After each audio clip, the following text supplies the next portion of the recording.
Good evening. Actually, I should turn this on. Hello there, Waves Offline. Welcome back, Hayden and Ghost. Hey, how's your shot? And hello, Carlito. Let me take care of something. I'm going to, before I do much else, I'm going to start with a stretch because it kind of hurts. I did some extreme gardening. And now I regret it. I regret it. Hold on. Hello, Frederick. Let me do something. I meant to do this earlier after I got up, but I didn't set aside the time. I just want to stay in because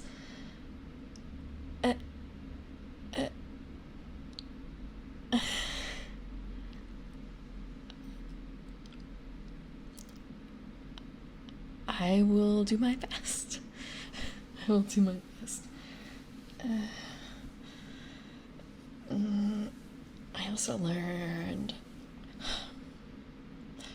I still don't know exactly how a weed whacker works, but I sort of learned how a weed whacker works. Okay, give me one more.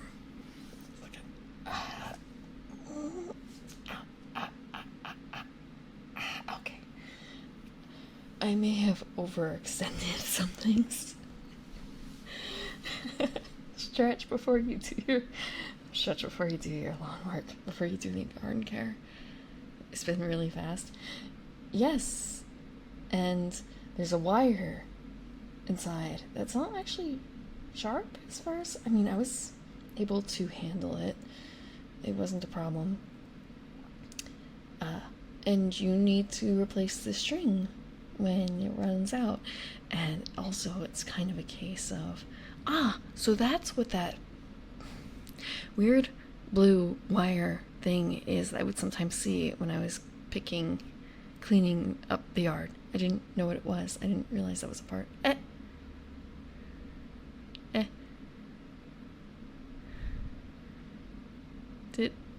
Did I? I'm going to blame it on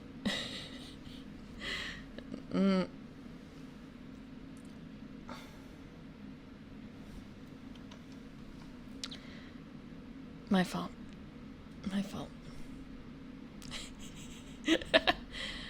I prevented myself from saying it just then.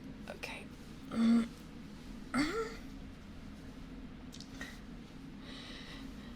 You can see the new thing that I added. And you'll see another new thing I added.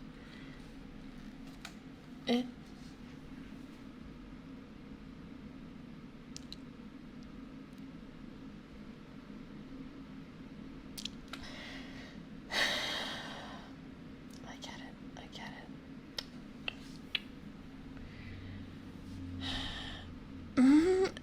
I'm just here trying to show you things I made. And I'm being punished for trying to explain it. I will refrain. I will let it happen. I will let it happen.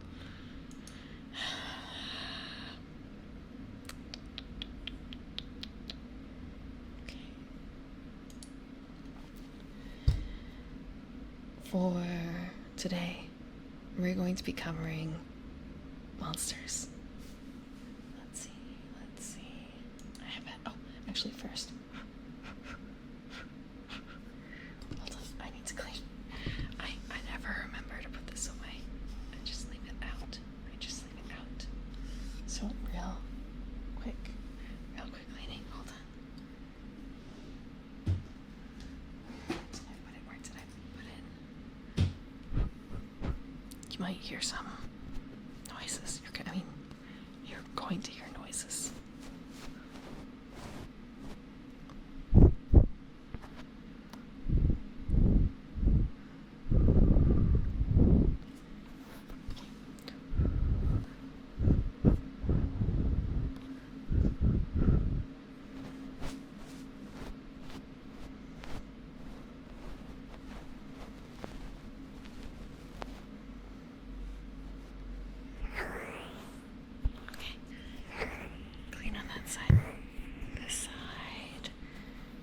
a little bit of dusting.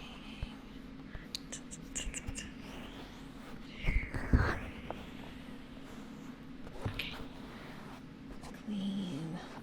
Clean enough.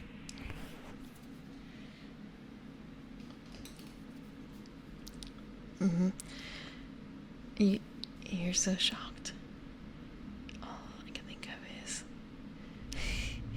the worst monsters of all. The townsfolk. They're not all human, but a number of them are human. Yes. So, Hayden, you are going to be able to choose the command yourself. You can actually, yeah. You have temporarily been VIP'd, so you can set the command.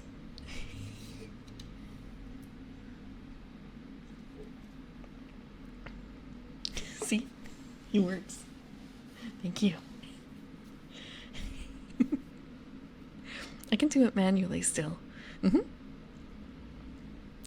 I wish there was an easier way to get through with it, but that was the best thing that I could come up with. And the thing is that it can't determine if I've won or lost. Actually, it can't determine, I don't think, if I've won or lost. So it's simply basically assuming that I've lost every game, which I do sometimes win. But I can also set it to, I can un-VIP without the command. What? Okay. Thank you for the water. Ow. Okay. I can't stretch certain parts. I can't stretch my arms because that really hurts. I can see the back though. Thank you for the stretch and the head pat. And my posture hasn't failed that much since starting. Let's see.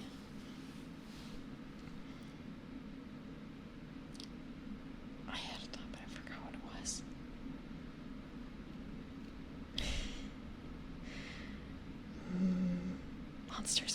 Monsters. So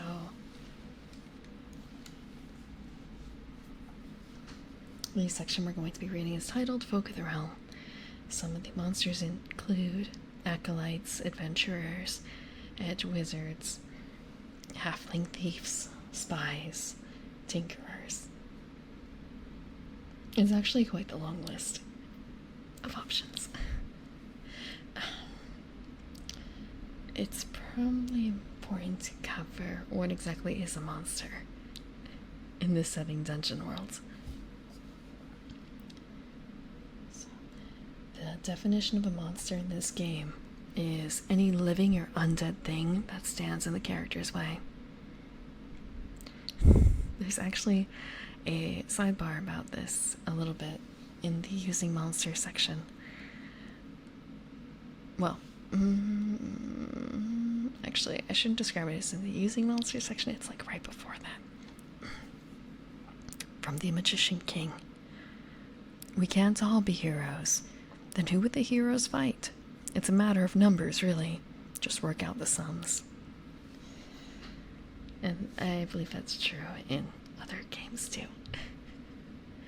Although, in some games, the players aren't playing heroes, right? I feel like I'm experiencing that right now, since I'm playing in a Blades in the Dark game, and it's kind of a... Are we the heroes?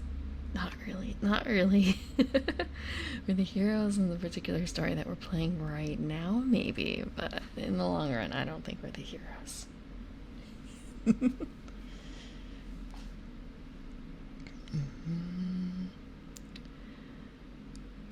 So, let's see, just real quick.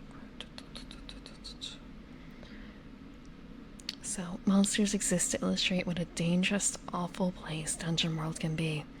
How it will remain if the heroes don't step in.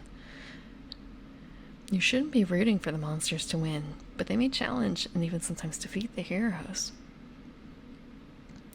If you feel like your monsters are being beaten too quickly, don't worry. Let the players revel in their victory. There's always more monsters. They continue to describe monsters as ammunition of the danger that is being presented. So, monsters are more of a symptom more than anything else. I feel like that's something that can be applied to other games too.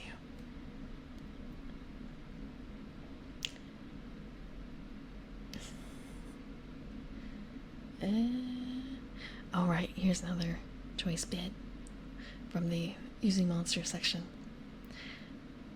One thing that your agenda and principles don't say anything about is setting up a fair fight.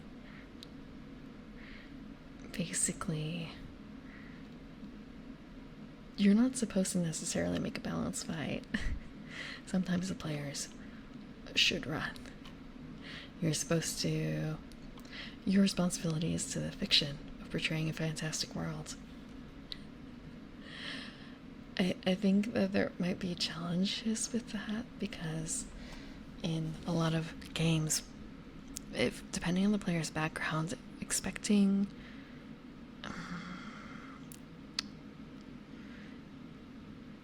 if they come from a video game background especially, I would imagine that they aren't expecting the DM to throw them something that they can't deal with especially without like little signs about that sort of thing. But I think with more open world, if they're used to more open world stuff, I think they might get more of a feeling for that.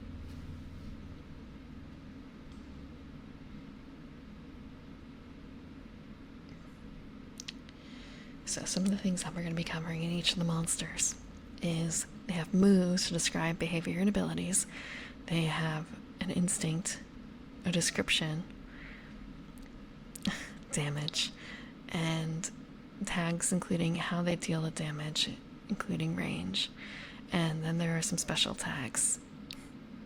There's also hit points, armors, and other special qualities. And some monsters don't have any stats.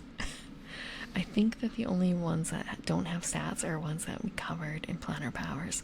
I believe that everything in Folk of the Realm is going to have stats. I think. Okay. I can also bring up the book.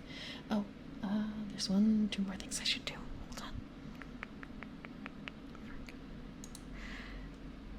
There's one or two commands I want to make sure are up because it's useful.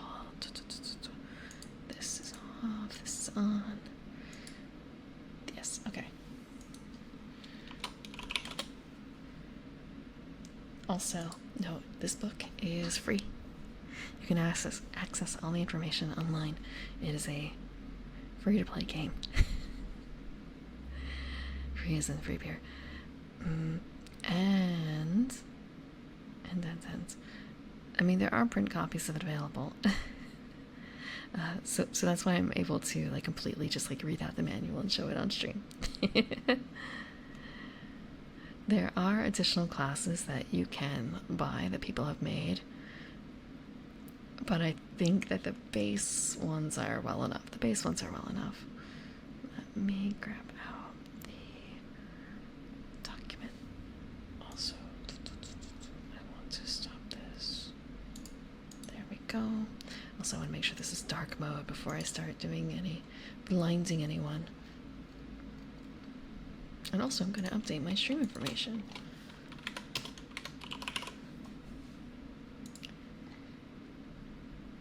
Is this? Okay, it's a little big. Let me move it over. Okay. I'm gonna do this because there's nothing on the side for quite a bit. Another posture check. Another stretch. Okay. You're gonna hear pain noises. What? Okay. Ow.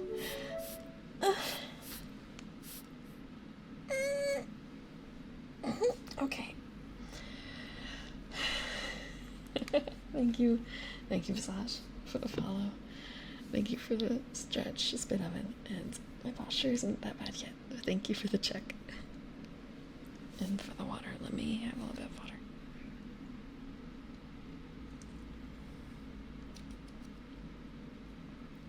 This is an RPG book. It is Dungeon World. Oh, that's one more thing I forgot to turn off. I'm just turning off the noise for the alerts. Thank you, the Dismayer, for the follow. RPG book. In fact, if I just spit this back out, the information that I'm going to be reading and talking about is freely available online, legally, at dungeonworldsrd.com. It's a it's a fantasy RPG. It's a setting in a dangerous fantasy world. It is a little basic in its, I shouldn't say concepts, but very, very classic. It's got a thief, it's got a paladin, it's got a fighter, a mage, things like that. There are additional classes that people have written that they've put online, sometimes for sale, sometimes not. And honestly, like for new DMs, reading the DM section is really, really useful. I've learned quite a bit reading through the books in a conceptual sense as well. Like I've DM'd games before, but not Dungeon World, and I feel like even though I wasn't playing Dungeon World, having read it before I played would have been a good idea.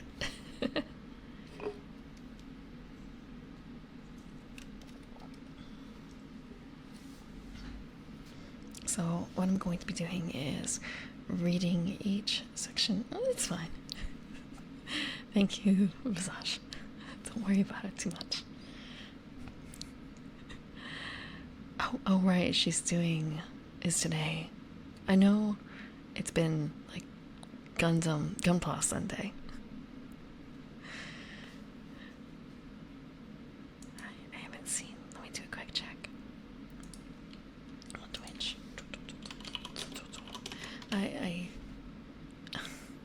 I crawled out of bed for this, so I didn't really see what people were doing beforehand. Okay, I suppose not today. Or at least not anywhere. Ah, okay.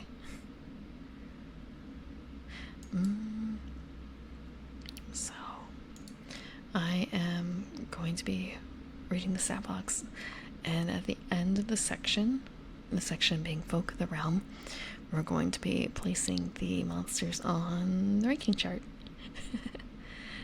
Actually, I should zoom out a tiny bit.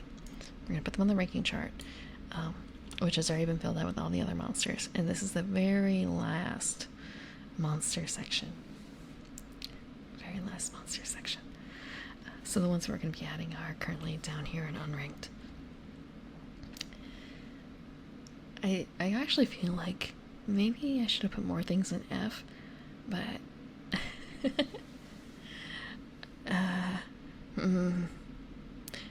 I guess it's kind of like middle heavy more so than anything else. It's a curve that's, let's see if I can draw the curve. There's probably a mathematical thing I can do for this, but like okay, maybe not like that. Can I? Oh, shit.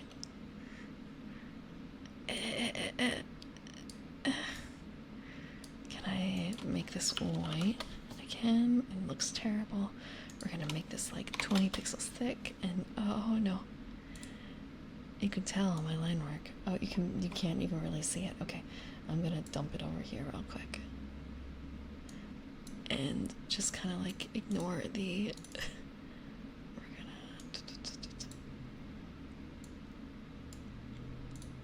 it's more of a I wanted to. Okay, there we go. So like my line work is kind of like this for how I rank the monsters. Okay. Yeah, like this, kind of.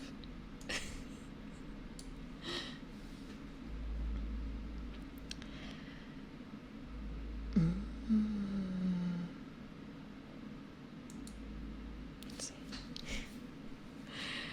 I don't have nearly. Oh, this is really bright. I'm sorry. Sometimes I have a dark mode PDF reader, but sometimes when I switch tabs, it freaks out and it reverts. So I'm gonna try and avoid flashbanging, but it might still happen. But I really only have a VOD channel. I haven't done much else yet, unfortunately.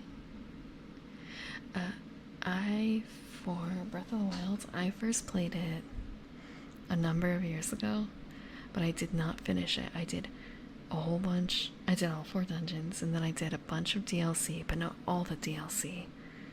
And I never finished the castle. I never really did the castle. So I am actually kind of at that same point right now in my stream playthrough.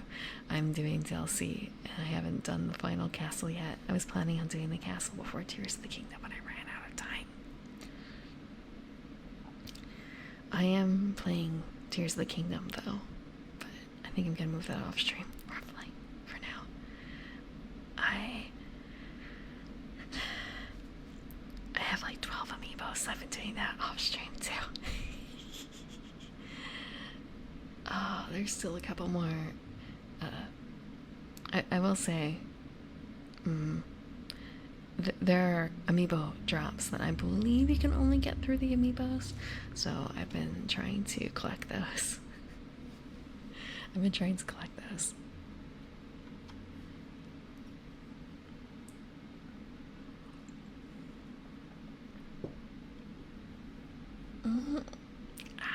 Okay, that's alright. I'm trying to move my arms a little bit. Let's see. Okay, our first monster. It still feels a little strange to be reading like Acolyte and it's a monster, but it is what it is. It is, according to the definition. So, wait, hold on. I just realized that it doesn't have full stats. So, our Acolyte can't all be the High Priest, they said. Can't all wield the White Spire, they said. Scrub the floor, they told me. The Chthonic Overgod don't want a messy floor, do we? They said to be enlightenment and magic. Feh. It's bruised knees and dishpan hands. If only I'd been a cleric instead. Instinct to serve dutifully. Thank you, Spit Oven, for the gift sub, and welcome, Visage. Welcome, Visage, to the garden.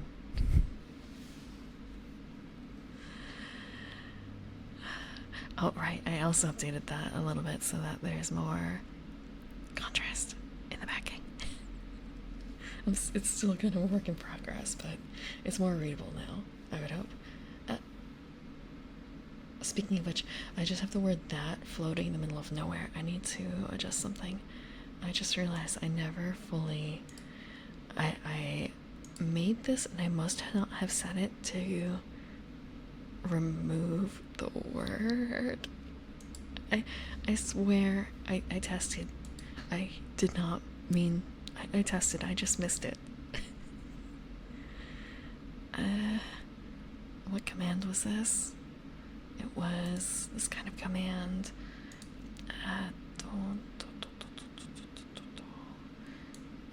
It's taking forever to load. It's so big.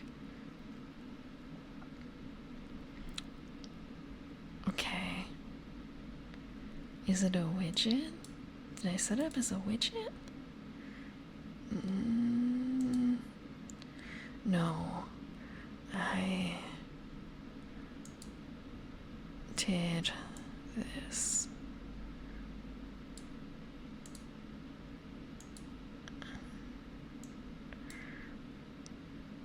Oh, okay. This is a little embarrassing. So there, I set it to 3,300 or 3,055 seconds instead of 305 seconds. So 305 seconds is about like 5 minutes. 5 minutes and 5 seconds. What is 3,000? What is 3,055 seconds? 2 minutes. That is 50 minutes. 50 minutes.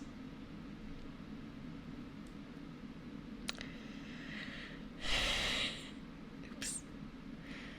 It is a slip of the finger. Slip of the finger. Hello, Cliff. Hope you're having a good day. No more gnome. Not for this. Not for reading. That's on Wednesdays and Fridays. And any other stream days that aren't ASMR reading.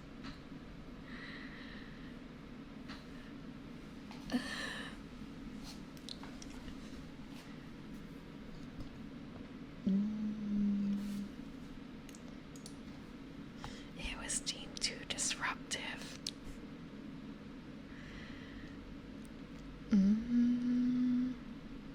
Okay. The Acolyte, their moves are follow dogma and offer eternal reward for mortal deeds, but they don't have anything else, which is kind of strange. I wonder if this is an oversight or on purpose.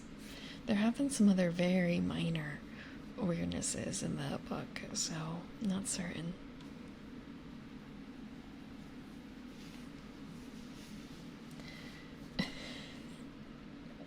Like the definition of a construct and how it applies to some things that are very clearly, maybe they were constructs and no longer should be considered such. And then there are some things that are clearly constructs but don't have that marking. Language is difficult. Language is difficult. Hello, 30,000 confused bees. Hope you're having a good day. A good evening. Good evening.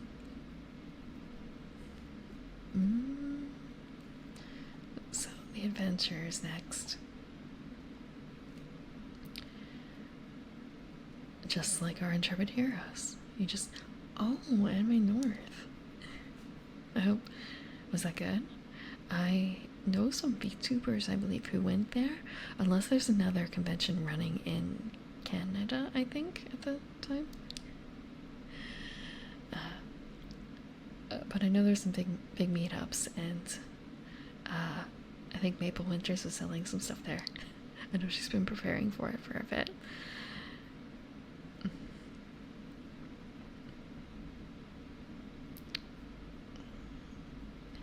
And I don't know if I'm kind of, maybe I shouldn't say gaslighting myself. I'm just thinking, I swore I knew someone else who said that they were going to be going cosplaying a certain character, I thought. And then later, like yesterday, they said something about like having a dream where people were making them do things like that character. I was just sort of, wait, but didn't you cosplay as them that day? Am I misremembering?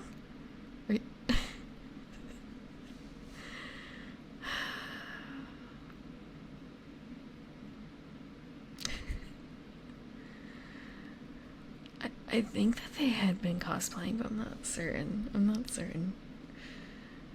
Sometimes I just get ideas in my head, and they're not exactly accurate, so I just kind of, it's better to stay quiet about it and just hope it blows over, rather than say something out loud and get made fun of for it, I guess.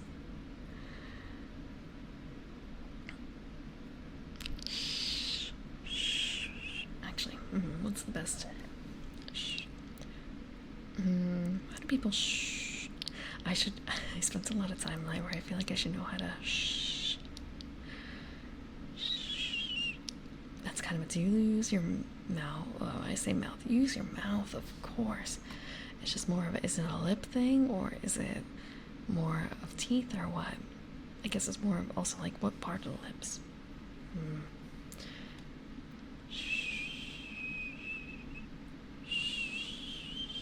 It sounds a little too whistly there. I have to work on my game. Okay, that was a lot of teeth. That one's a lot more teeth. Actually, I didn't see too many people get in the library.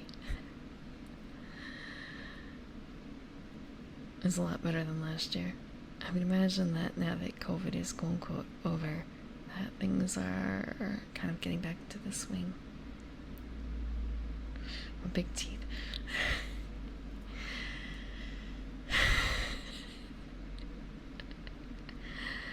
What big teeth I have? Actually, you can't see my teeth that much, can you? Except when I go, when I'm talking.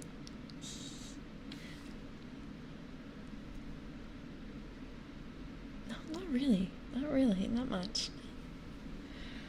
Please don't bite. It's too late. It's too late. Besides, it's not like I have fangs. It's not like I have fangs. I feel... It's not really a garden elf thing, though, to have fangs. I was considering it, but at the same time, it's... else... Sorry, there was something passing by. I wanted to protect your ears. Thorns? Not thorns in the mouth, though. Not thorns in the mouth. Also, evening primroses don't have thorns.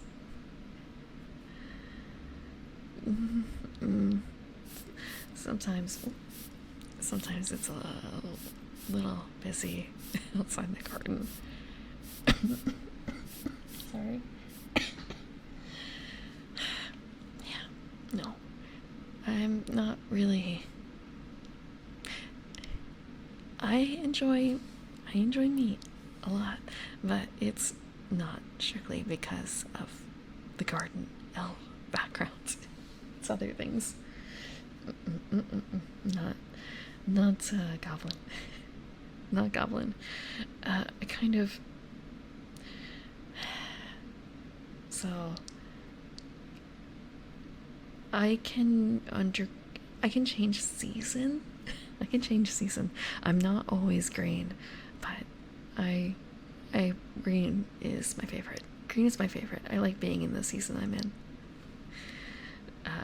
Though I have gone through other periods where I've not been green. But this stage of my life, I'm happy with being green.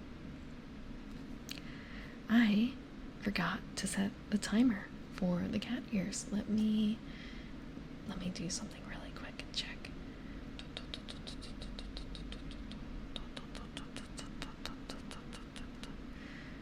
That was 15 minutes. I also wish that I could automatically do math. 15 minutes, and that was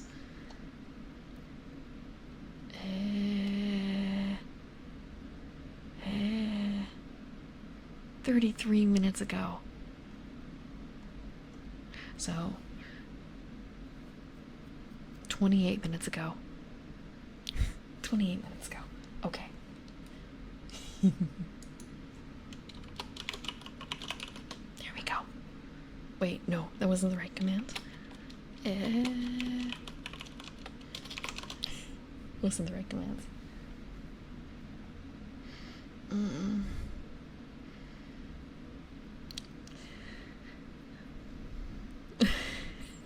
The ears were horns. No, the cat ears are just a command for failing something.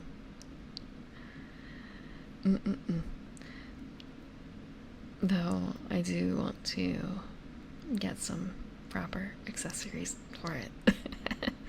And I'm debating switching it up from cat ears, or rather like domestic cat ears, to a different type of cat ears. for like more natural looking ears. Cat ears. Just like, oh, something else I forgot. Give me a second. Did I write this in? I don't remember if I did. We will see. Was I smart enough to do this? I was not smart enough to do this. I'm gonna have to figure out what the command is. It'd be so much easier if I just made this into like a 200-point redeem. Glasses on, glasses off.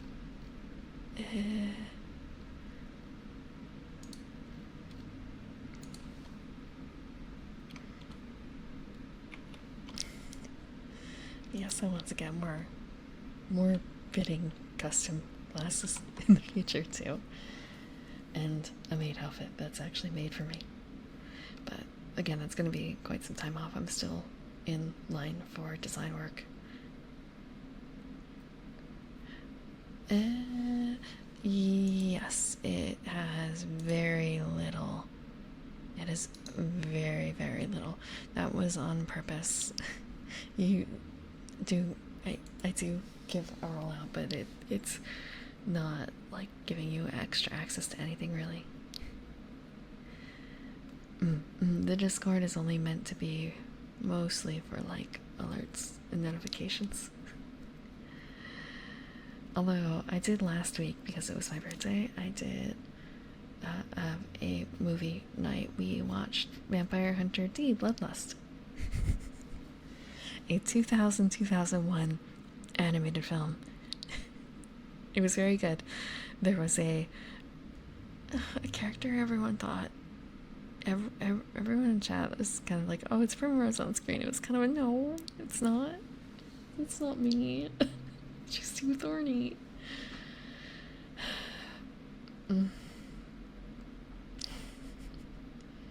It was not in the 80s.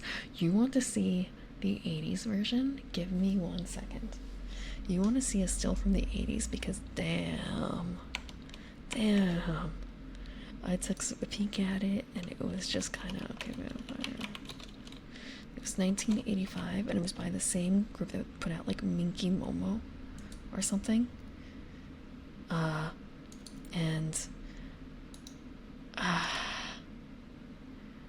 It is aged. It is aged. Let's see if I can find a good screenshot of it. That's not really blah blah blah. Why is it couched in here? We want it to be open, image, new tab. Okay, it's gonna be a little blinding maybe because of the white. I'm gonna pop it up in here. This is from, I'm gonna do another zoom in. This is from the 1985 Vampire Hunter D.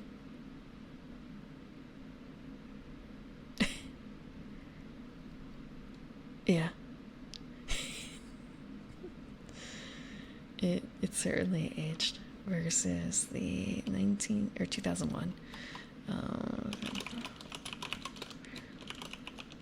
will say they both have hallmarks of their original makers, but do we want a shot of D? I suppose probably. We probably do.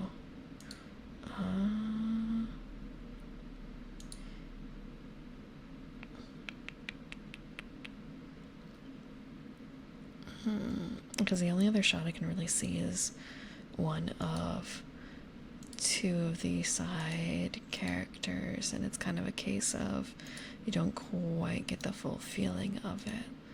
No, I don't want this. I just want the picture. Okay, here we go. Here's the other one. Here's the other D.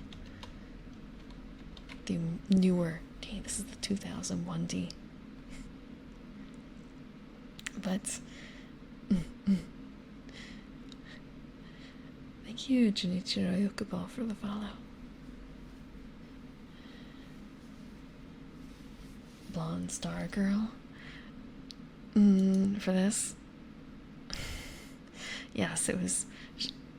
Everyone else kind of fit, and then the girl designs tended to be very magical girl, which was fitting with what the animation studio had done in the past, because they had done a lot of they did a lot of magical girl stuff before this.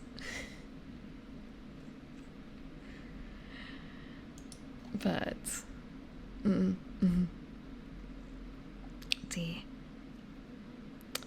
for one thing, I want to say the shading adds a lot. Not to say he doesn't have shading here, it's just I don't know.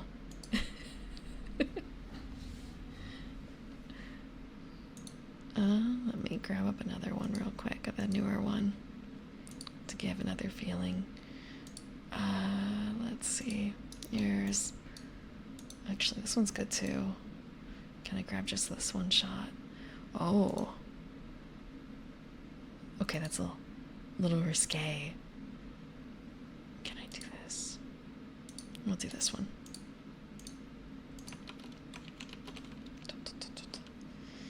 There's another shot from the new one. This one's showing other characters like, look, it's a girl. She doesn't look that much different facially, I suppose, than compared to the guy. Hello, Junichiro. Vampire Titi, the one that we just watched. I was really pleased with it. It was not what I expected, but at the end it was sort of a, I should have expected this. I should have expected this.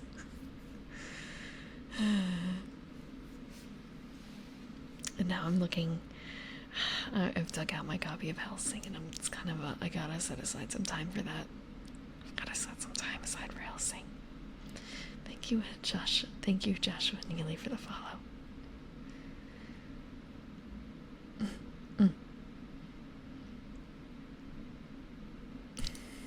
What? Too dark. Edge Runners? I don't know what Edge Runners is. Is it a newer anime? Thank you for the water. Let me take care of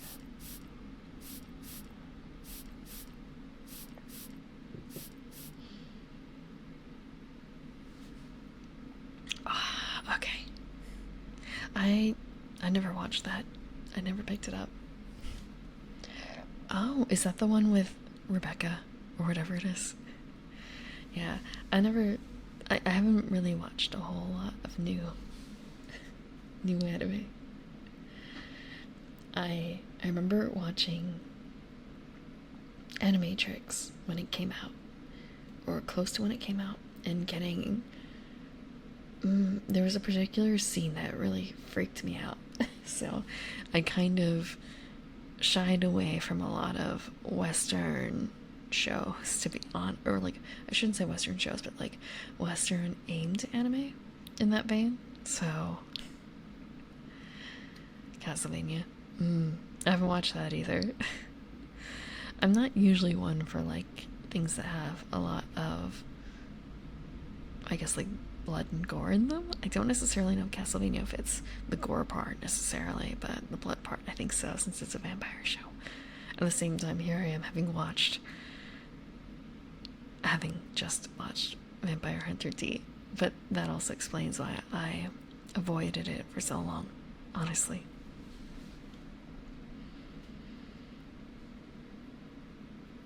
I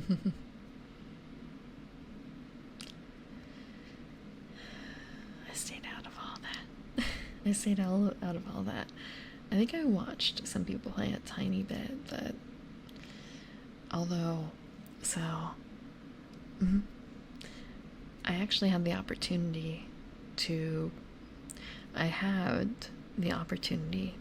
in a cyberpunk, I shouldn't call it a one-shot, but like a mini campaign, but my group opted to go for Blades in the Dark instead. We had a choice, like the DM offered, like, I'm gonna run one of these two things, raise your hand if you're interested in joining.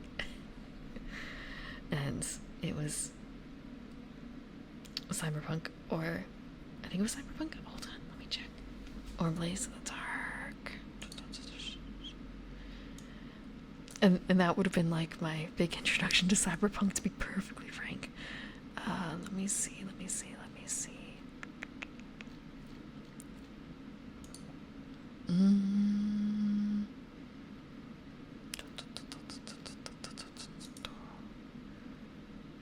When was it? When was it?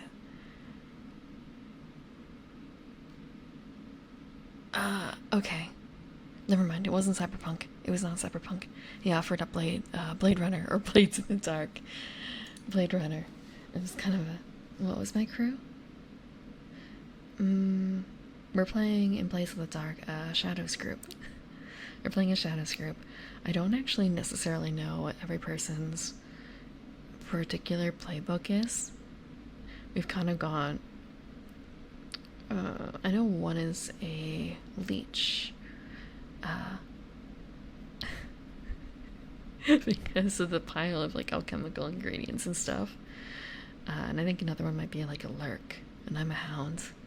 I don't remember the last one is, honestly. I know just like he's a sailor type character.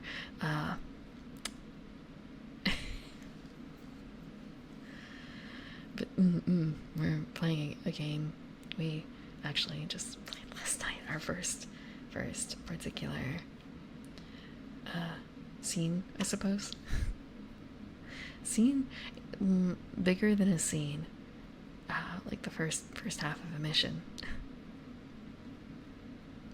I played the first half of a mission. And also, I had not realized when I was developing my character that I needed to develop I saw a section for like cohort, but I did not quite fully understand what I was supposed to do. So it was kind of a quick make up a hunting pet of your choice. So it was kind of a bit of a Wikipedia leap there. I ended up with a mongoose.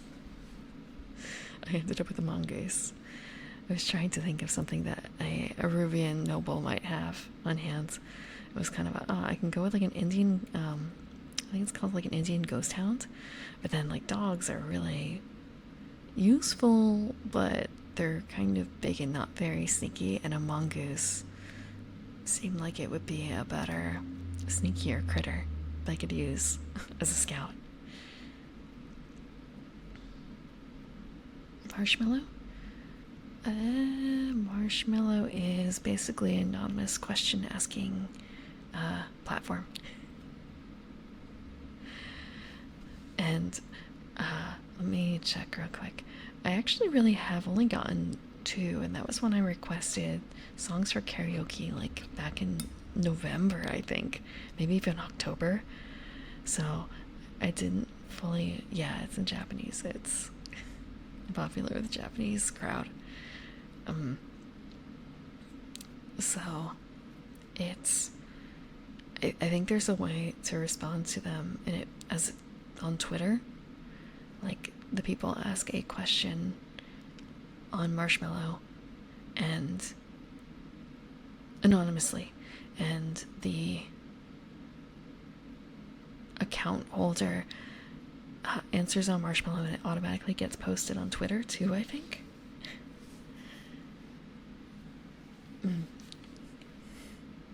Not super familiar with it though.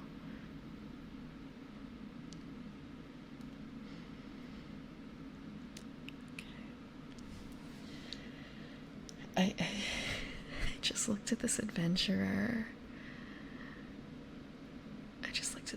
And realized that it's a horde creature. It's a horde monster.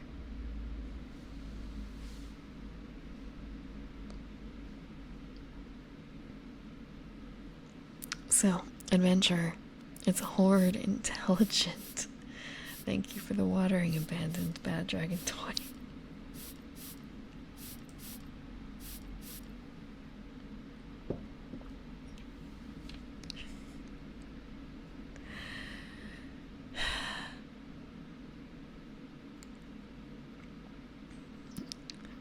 They use a sword for d6 damage. They have 3 hit points and 1 armor, with a range of only close.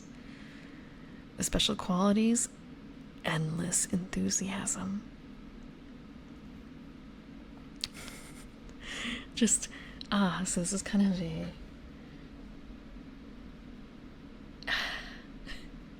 Wait. Mia 487? What is that? Bad copy paste.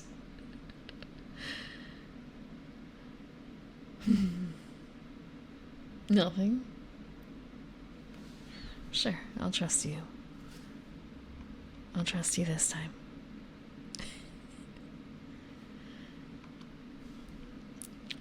So the adventurer. Scum of the earth they are. A troop of armored men and women come sauntering to town, brandishing what, for all intents and purposes, is enough magical and mundane power to level the whole place, bringing with them bags and bags of loot, still dripping blood from whatever poor sod they had to kill to get it. An economical fiasco waiting to happen, if you ask me. The whole system becomes completely uprooted. Dangerous, unpredictable murder hobos. Oh, wait, you're an adventurer? I take it all back. Instinct to adventure or die trying. Ah, ah, ah. Nice wiggly. Nice wiggle. Hold on. All I can think of when I see that is, I mean, I'm sure you've seen it too. I believe it's a Tiefling Melissa meme. She has a picture of her. She has a picture of a. I don't remember what the name is. The playboard, basically, a hex board, and a bunch of minis on one side, and then a giant Kraken figurine on the other side. And they just kind of, the concept is supposed to be a bit of a it's the only Kraken figure I had. That's how she yes, that sort of thing. I'm sure if you check her Twitter you'll probably find it. At least it was clean.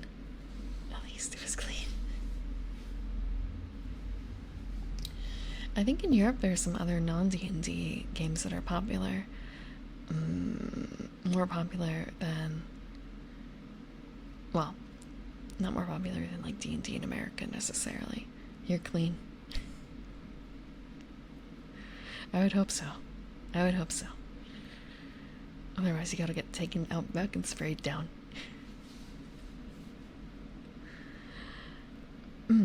But I distinctly remember in Europe there are some games that are role-playing games that are popular that actually really haven't been translated into English. Like, they've got their own strong communities. The window is open.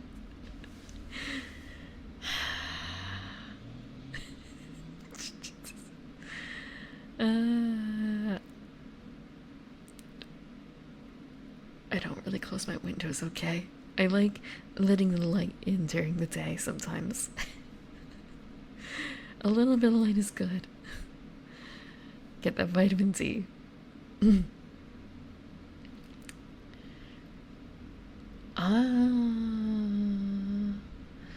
Okay, that's what I'm thinking of then. Dark Eye. That might be one of them.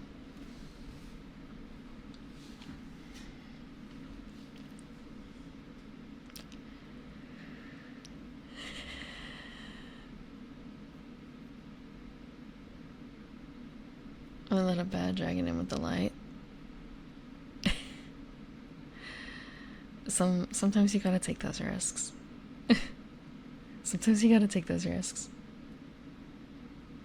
Primroses are a good source of vitamin D. Maybe not as good as sunlight, though. I'm not gonna scream. I have neighbors. I have neighbors that I hope to have for a very long time. And also, I don't know who here is sleeping. I don't want to disturb.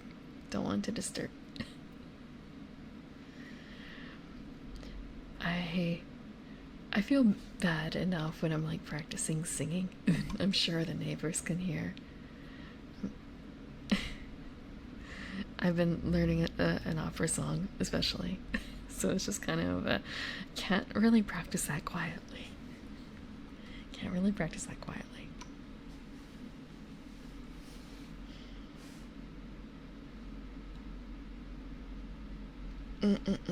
No scream, no scream. I think there's been like 1 or 2 times I've maybe like accidentally shrieked because I've dropped something, but that was all accidental. And then there's like 1 or 2 times I've accidentally unplugged things. No scream, no scream.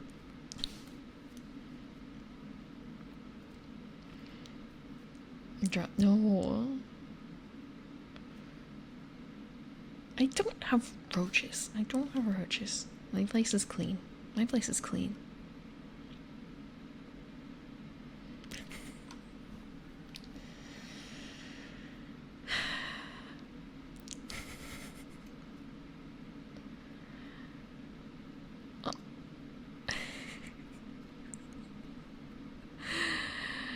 And if there are any little bugs, like little spiders, then the cats will get them.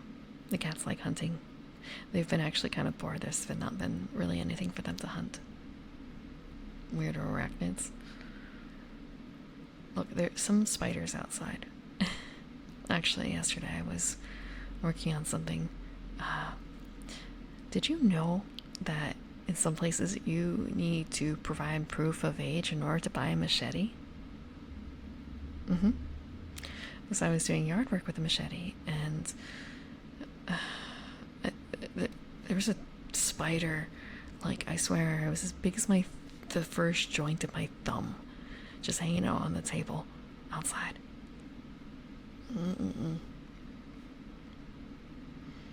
The cats choose that themselves. They get plenty of other food. They just like other things as well. They don't eat the insects. They just smash them.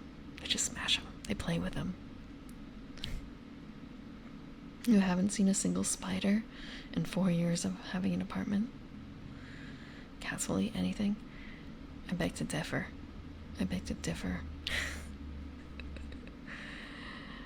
I bought these 1 sets of cat treats. They're supposed to be like super calming relaxation cat treats. They're not like THC cat treats or anything like that. The cats refuse. These are like the smelliest awful cat treats you could ever find. And the cats will not. Now I have an entire container full of them. What am I supposed to do? None of my 3 cats like them.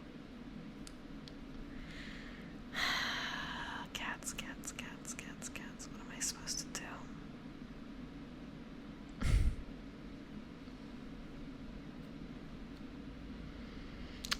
I've had some cats get into some human food.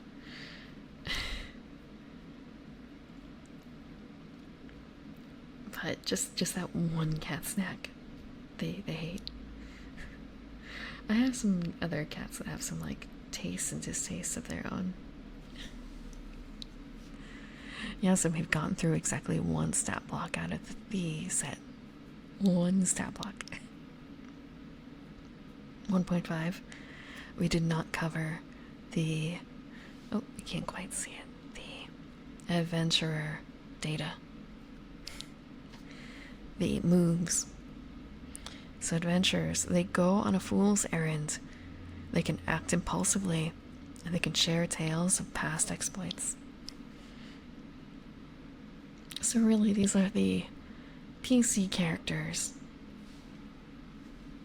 These are the PC characters turned into monsters. But okay.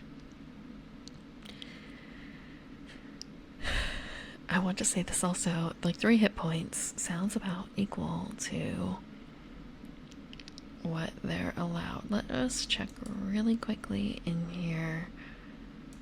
Do they have a thing in here about it? Okay, we're gonna scroll a little bit. I jumped a little bit to see what does a fighter start with. So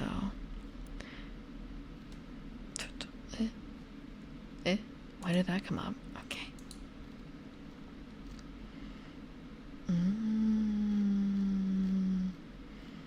Do they say? Do they say? They do not say. Okay. What? Not available. Not available. Not here. Okay, I have to look in a different section. I have to look in a different section for it. But just more of a... I wouldn't be surprised if this matches the basic PC stats at the very beginning. Yeah. But I've also had some cats. Tear into things that they shouldn't. Human food. I was hosting a party at one point, and cheese doodles. You know what cheese doodles are, right?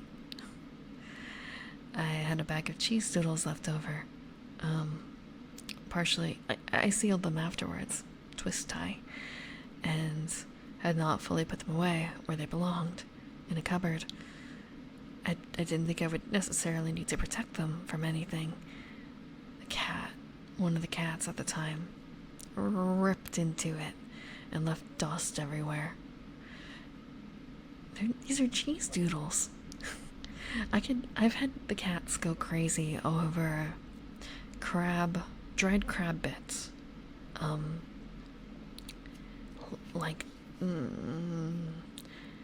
would say crabs probably about the size of my ring finger nail. Maybe more like pinky, like little dried crabs. I can understand why the cats would go crazy over that as a snack, but not cheese doodles. Not cheese doodles. So they've also gone crazy over dried squid strips.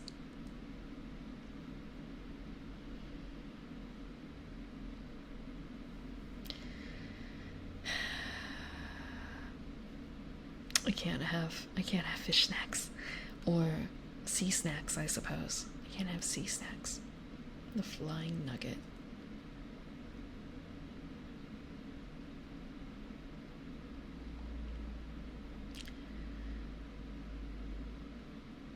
Is that the boot? I know that like each one of the McDonald's nugget shapes has a name. Like, is that the boot?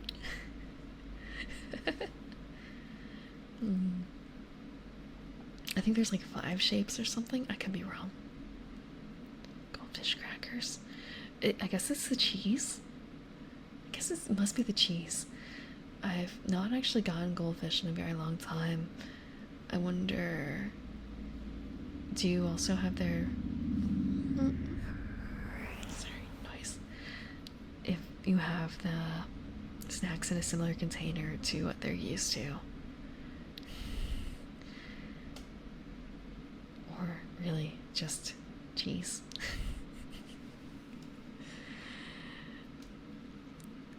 I have had one of my cats really like cheese for a section of her life. Now she hates cheese. If you've ever been sick enough to need medication for like days or weeks on end that has a specific flavor, maybe that's not quite the right way to put it. When I was much younger, I had to take medication for a few weeks, I think, that I did not... It tasted awful, of course. It was medication. What was I supposed to do? So my mother, at the time, had a bright idea of mixing it in with yogurt, I think, or milk. Some sort of dairy product to try and hide it. It just made me hate yogurt and dairy. It just made me hate all that. So, kind of did the same trick to my cat. She needed medication, so I wrapped it in cheese. And now she hates cheese. she figured it out. She figured it out.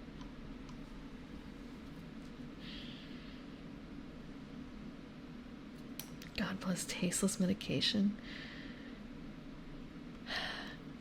Yeah. There's some really awful tasting things out there. Crunch. Ah. Some cats like crunch. But I guess that's just like humans too. Some humans like crunchy things and some don't. I'm a little wary of crunchy things sometimes. Depending on how hard it is. Only get one set of teeth. They are lactose intolerant, but it was more important for her to get the medication than it was to worry about her getting a pinky sized amount of cheese twice a day. I say pinky, like pinky nail sized piece of cheese twice a day. It was just kind of a get the medication in the cat. If she enjoys it, all the better. And it did work. It did work for a few years.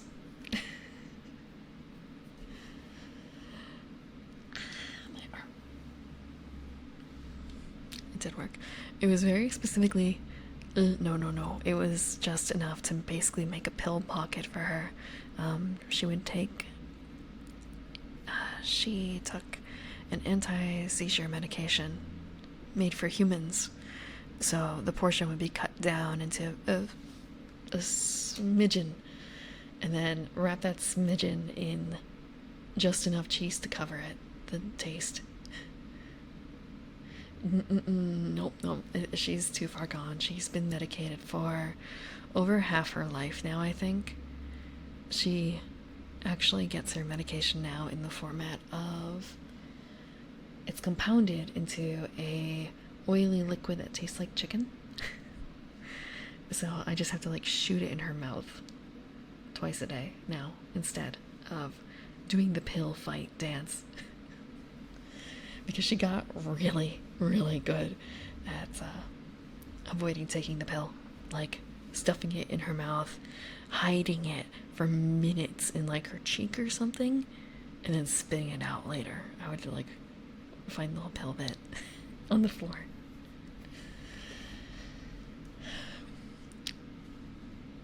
Shouldn't be, yeah. Mm-hmm. Yeah. So, she learned how to cheek pills. And with the way that it was cut, the pills, if I failed the first time, it would get incrementally harder to get the pill in her simply because it would stick to your hands. So, like, the ideal thing would be to, like, basically open her mouth and, like, throw it down her throat and then, like, close her mouth and massage her throat and stuff. But, you know, the cat's fighting you. The pill is a little strange. It didn't always work, so it's a lot easier now to do the liquid and just, as long as it gets in her mouth, it's good. As long as it gets in her mouth, she can't spit it out. Can't help. Yeah, the cats are a big part of my life. The cats are a big part of my life.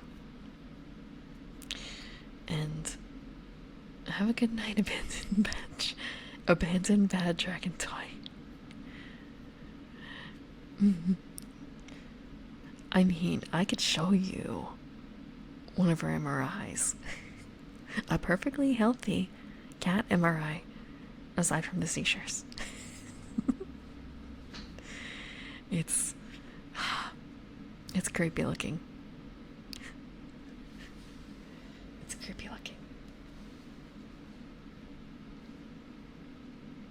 I also kind of don't know.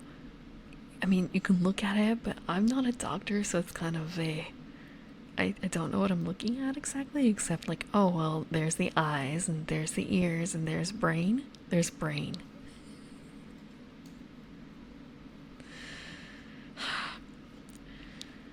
But I made sure to get some copies when they were doing it for, if she switches doctors, it's easier to hand them off that way, I think.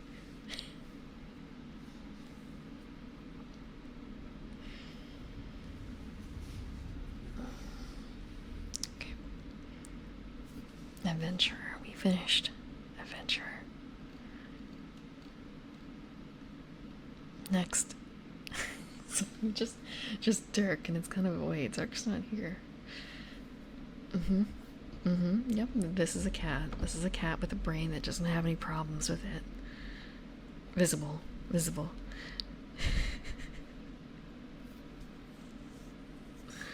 Honestly, she looks like a sphinx in it, just because you can't see hair in the MRI.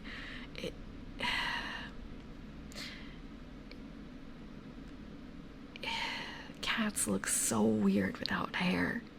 They look so weird. And the MRI just reveals that. Like, if you've ever really looked at the skin and stuff on a cat's paw, like how all that works, it's like a weird little nightmare thing. Hairless. Like, for the people that have them, I'm sure they work wonders. If you remove hair from a lot of creatures, it looks really strange. Unless you're already used to seeing them without hair. I understand that it's good for, I guess, like people who are allergic, maybe, depending, except for the saliva thing. So they work for some people. Personally, I wouldn't. I like my furry kitties. I like hairy things. When it comes to cats and dogs. Hairless dogs are a bit strange too to me. And also, it's kind of a case of my cats. You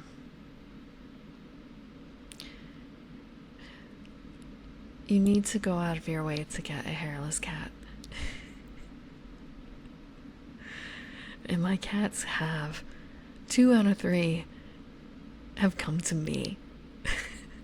So I don't really know if it's going to be in the cards, and I don't plan on So there's the whole thing about like cat ladies, right? There's the whole thing about cat ladies.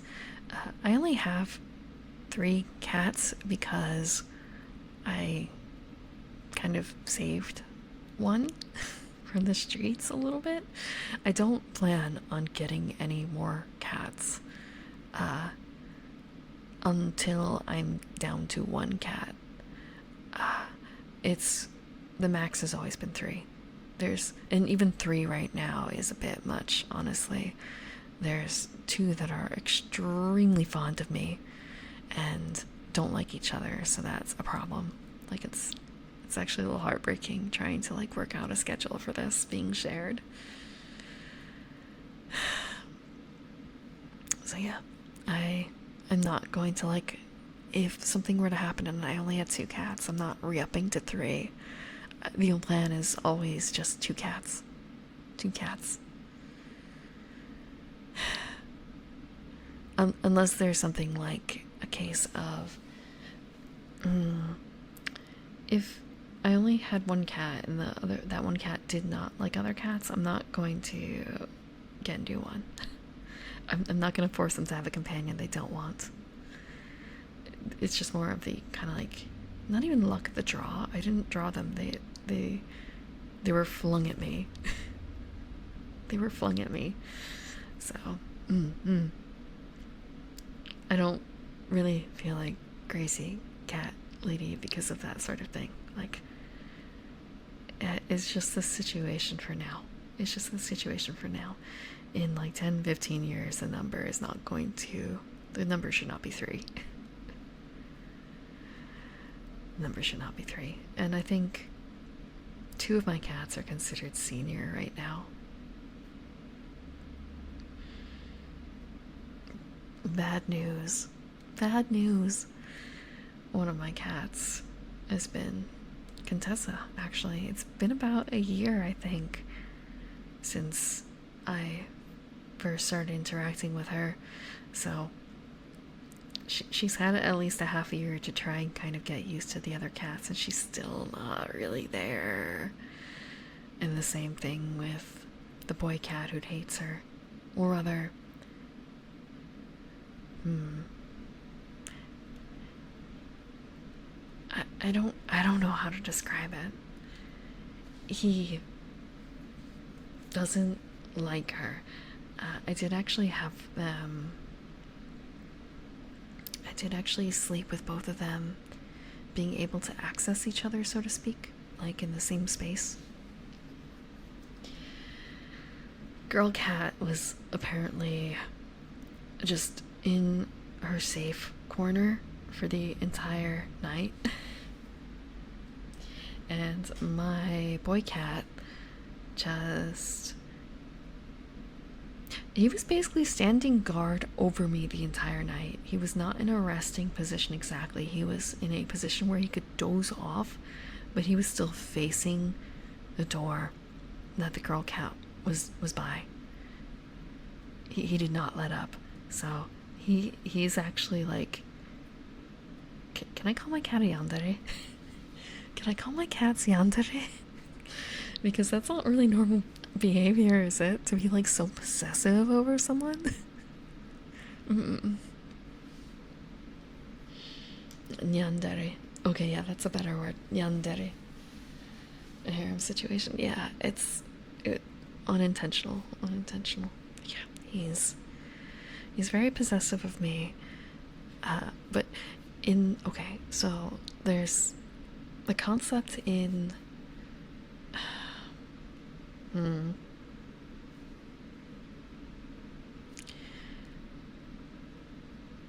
I don't know fully how to describe this, but it's a common trope in a lot of shows where you have, let's say, your main character boy who has a girlfriend or something like that, and he cheats on her with another girl. And what does the girlfriend do? Instead of admonishing her boyfriend, the cheater, she like beats up the other girl, right? Like she throws slander at the girl instead, the other woman. So it feels a bit like that. I'm the main character boy and I'm not being admonished for being unfaithful. It's the other cat who's getting beat up for it. That's my current situation. I am an unfaithful cat lady.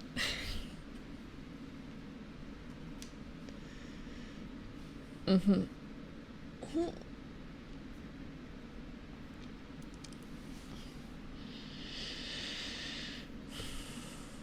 Mm-hmm.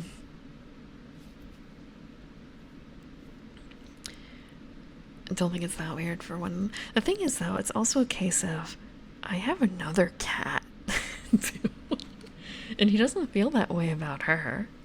It's just this new one. Maybe one day it will work out, hopefully. My own slice of life cat harem. Nyankoi. It's Nyankoi.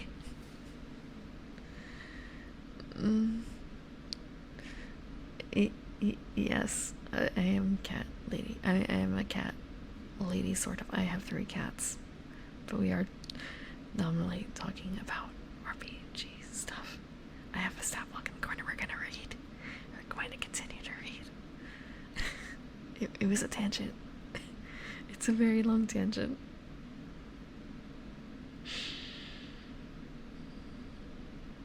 Also, I'm sorry, I missed this 37 minutes ago. Damn. Thank you, Joshua Neely, for the follow. Because I don't hear the notifications. Okay, actually, I should do it a different way. I'm going to do this. I'm going to turn this back on. Hopefully, you won't be able to hear notifications, but I will. I didn't think about it that way. Dirk really derailed it. Dirk? No, Dirk's not here, as far as I know. I'm not looking in the chat list. But isn't introducing cats to each other all about reassuring the older cat that he's still number 1? Cats are jealous by nature.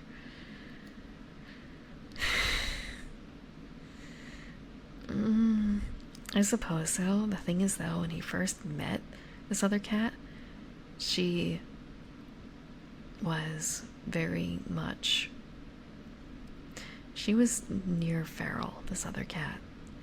So she didn't want anything to do with me. She didn't want to be pet by me. So it's kind of been a case of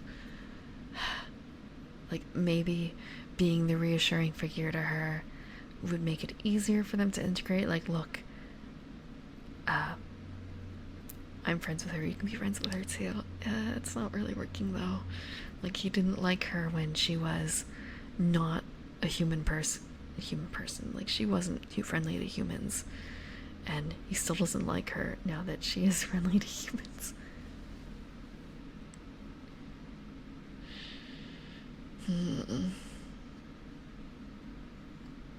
Just more time, I suppose. Worst case scenario, she does have her own apartment, essentially.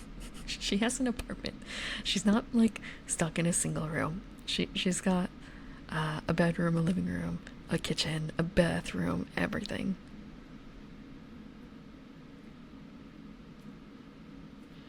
Clean your boy cat is usually more jealous of female cats. Maybe. When I took in the boy cat, he was the youngest by far. I had an older male cat, very old, and an older female cat who hated his guts. Because she's a prima donna. She doesn't like anyone, except for humans, sort of. It's always been a little dysfunctional. None of the cats have really liked each other.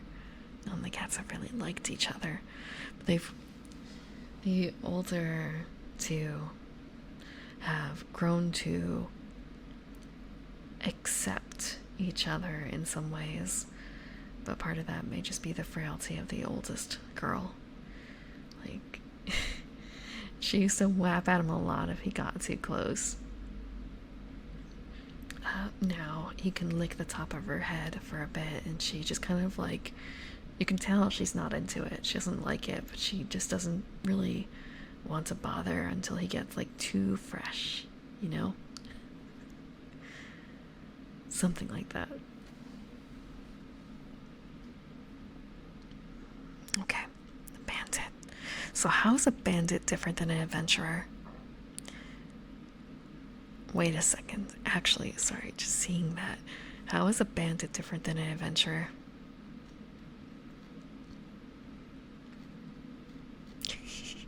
One thing is, the bandit is horde, intelligent, organized. So adventurers are not organized, but bandits are. Otherwise, I believe they have the same hit points and armor. And instead of a sword, they have a dirk for d6. But same amount of damage. So really, it's just flavor and organization. So a bandit. Desperation is the watchword of banditry. When times are tough, what else is there to do but scavenge a weapon and take up with a clan of nasty men and women? Highway robbery, poaching, scams and cons and murder most foul. We've all got to eat, so who can blame them? Then again, there's evil in the hearts of some, and who's to say that desperation isn't a need to sate one's baser lusts? Anyway, it's this or starve, sometimes. Instinct to rob. Moves include steal something and demand tribute.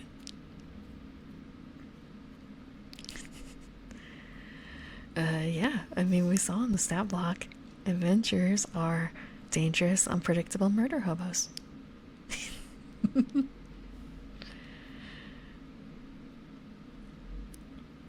Yeah, unorganized.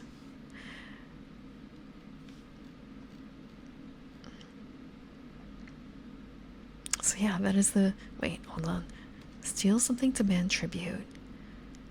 Just looking at the moves that an adventurer has versus this bandit. Go on a fool's errand. Act impulsively. share tales of past exploits. So different moves available to them, but otherwise the same, and different instincts. Although to rob versus to adventure or die trying, what does it mean to adventure? I think they touched upon that a little bit in the actual description for the adventurer, though. Make your party the hobos of the murder hobos murder.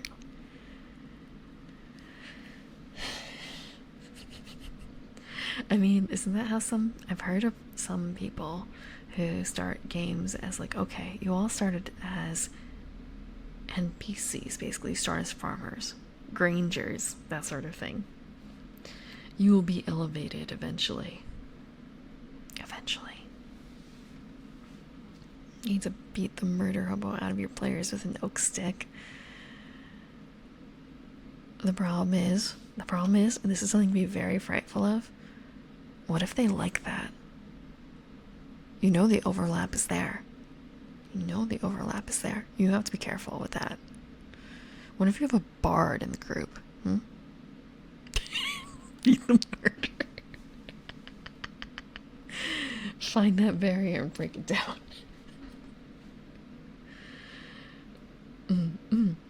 There's also another one. Don't threaten me with a good time.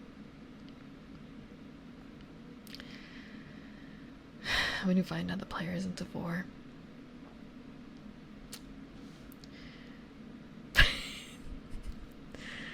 I like your conclusion, Jason. I just don't know if that necessarily will apply to all game groups, unfortunately.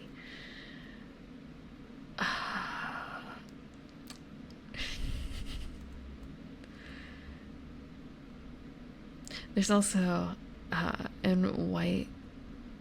in Chronicles of Darkness, there's the concept of building a human character and then placing the template of the supernatural on top. Which, I know that in D&D 3.5 that there are templates because I have some experience with that, just like a little bit.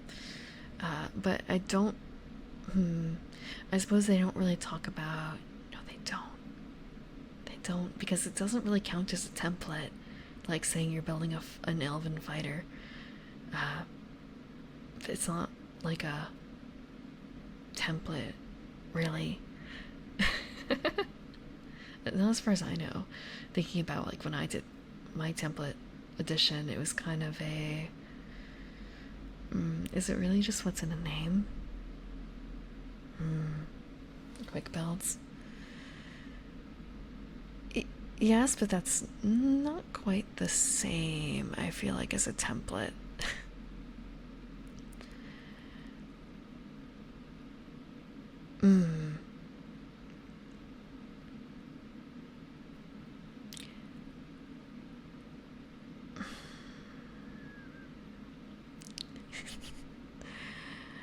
I feel like with a template, there's not that much choice involved, you know?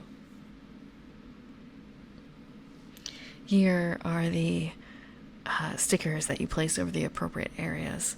There's not going to be that many extra stickers, if any.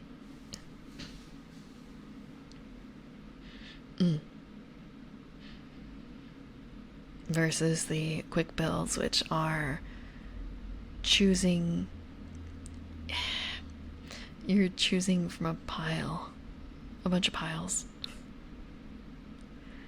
I mean, the templates have chosen for you, but still, at the same time, there's still a lot more variety in there versus the templates. Thank you, Coach Jason, for the follow.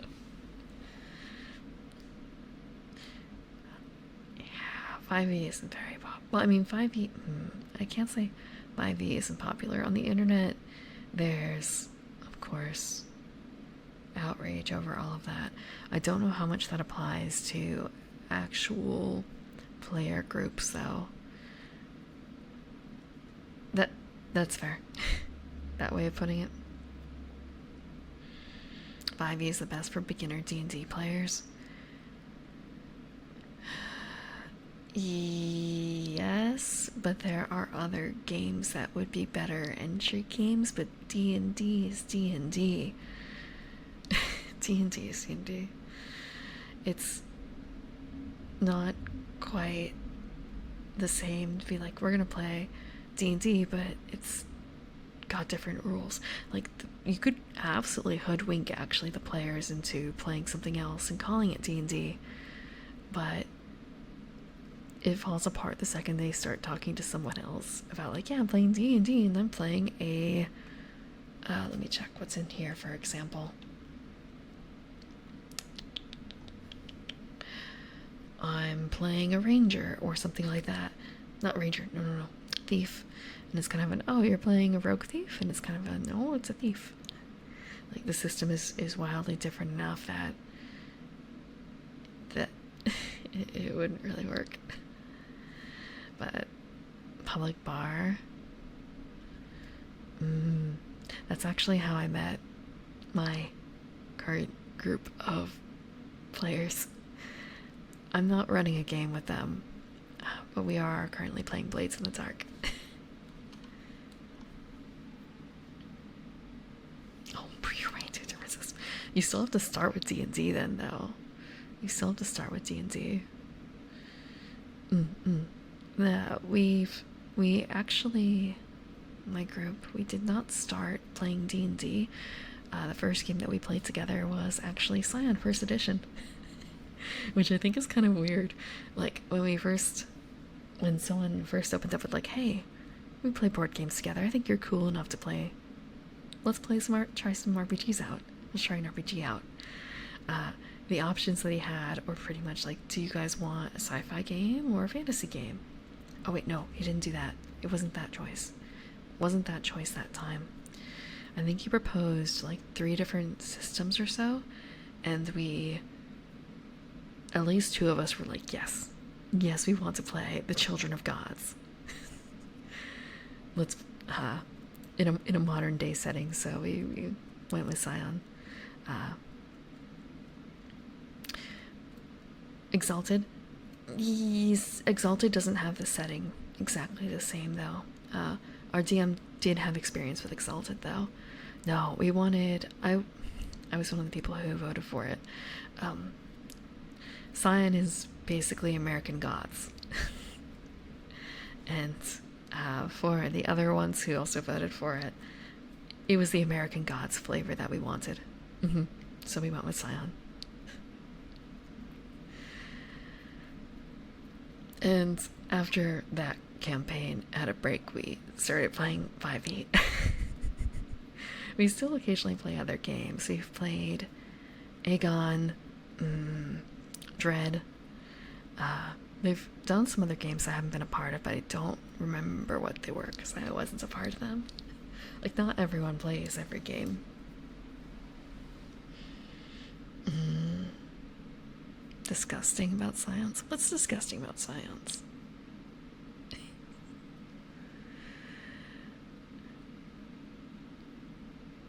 Oh, switching, yeah.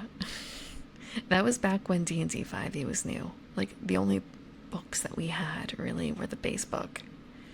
So when we put our stuff together, there was no one who wasn't in the base book, essentially. We had, I think, a half-elf fighter focusing on archery. We had a human druid of the moon and a halfling knowledge cleric. And then after a bit we added a tiefling warlock, Fey Pact. I think Tome, actually. Well, Tome, but like with the Fey. Hello, the boom boom. Hope you're having a good night. I wish we could have continued Scion, but it fell apart a bit too much because of not in-game issues, but not even like the normal out-of-game issues necessarily. It was more of a okay, maybe a little bit. Things when you get to a certain age, I guess, children wreck the shit out of your schedule. Children wreck the shit of your schedule. But what else did we play? We played Aegon, we played Scion 2E, we played Worlds Without Number and Stars Without Number. And now it's Blaze in the Dark. I feel like there's a couple games I'm missing too, but... And I've played with some other groups too, some other games. It's not all with one group. You love Stars. It's been a number of years since I played Stars. But I think Worlds Without Number I only played maybe last year, I think? No, maybe year before. Maybe year before. Sometimes things blend in a bit. That's a good question. It was... If I said it was before COVID, would that help? If I said it was before COVID, because we played in person. Damn it. Damn it, damn it, damn it. When did Revised come out? Because that might be an adventure class. I honestly don't remember. I would have to look at the rulebook. Again, it's been a while. And I don't think I have the rulebook here. I remember that we had in our group a brawler and a psionic. And our normal TM made basically like a katana. He made katana wielding weep brawler, something like that. Yes, I remember they were very good at punching. Very good at punching, and that was about it.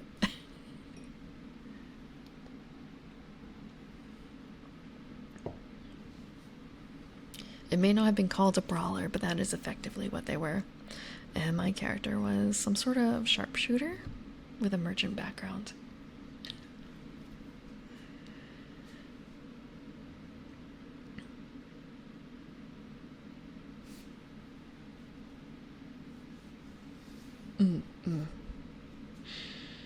Yeah, it was a lot of games ago. It was a lot of games ago. Like, actually, now that I think about it, I have a list. I keep an image of all the characters that I played that I recall in the past, like, 10-ish years, and thinking about it, it must be more than 5 years ago, simply because the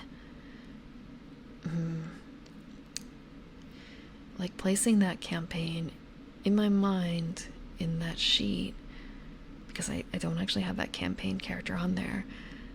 It's kind of a case of that was a year or two even before COVID. At least. Lurking is fine. I have a lurk command.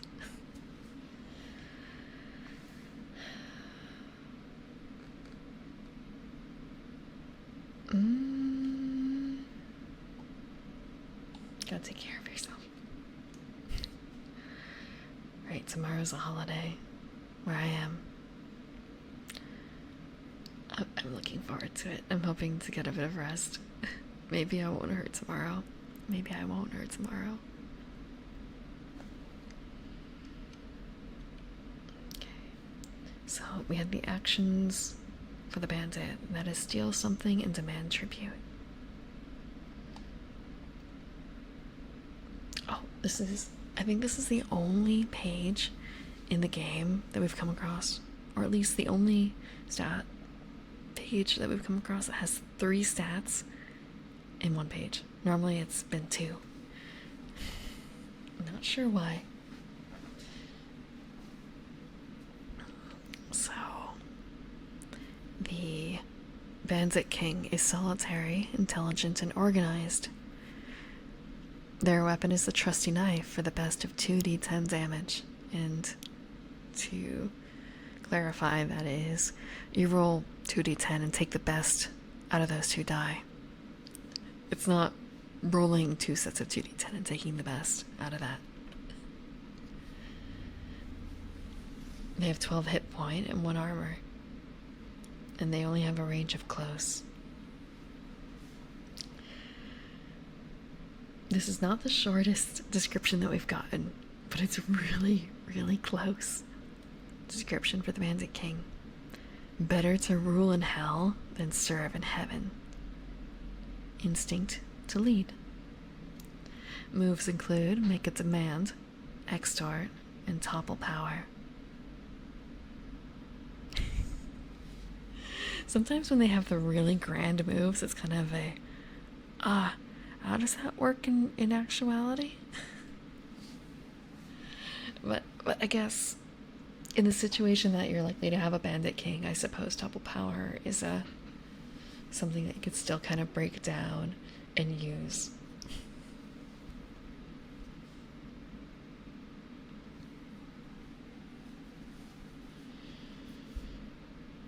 I just remembered what my character's name was for the Stars Without Number game. Actually.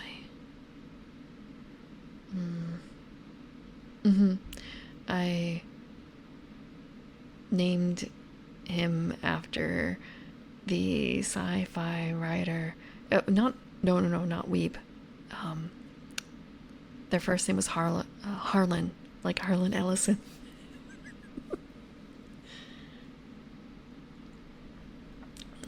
No, I don't really go full weeb. Okay, I rarely go full weeb in character names.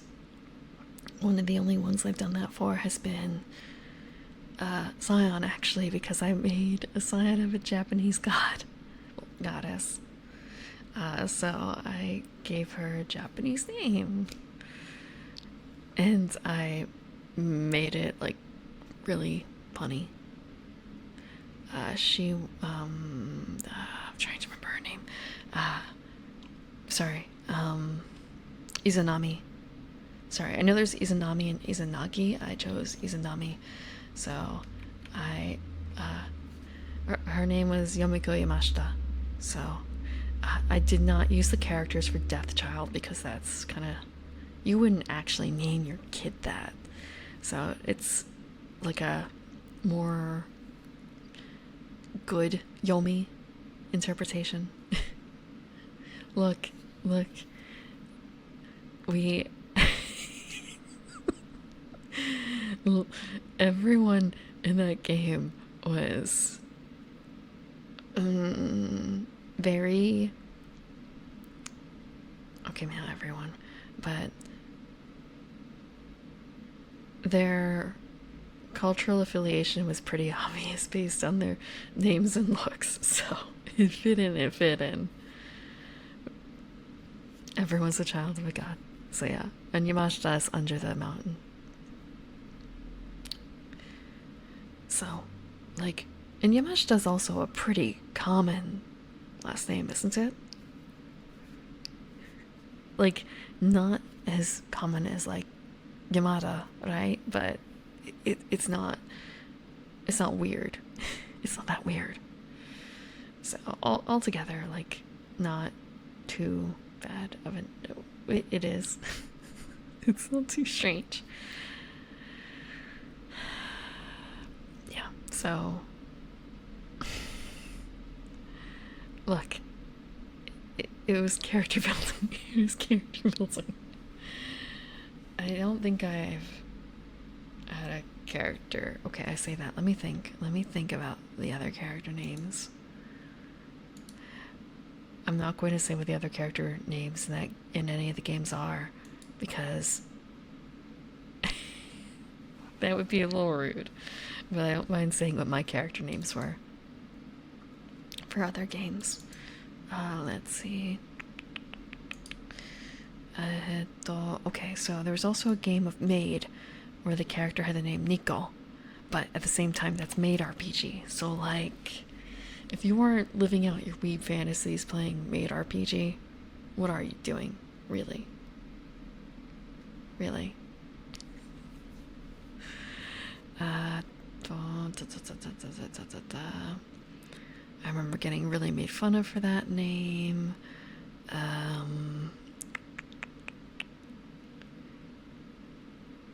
Horny or weepy. We went full weep. We went full weep. It was not horny.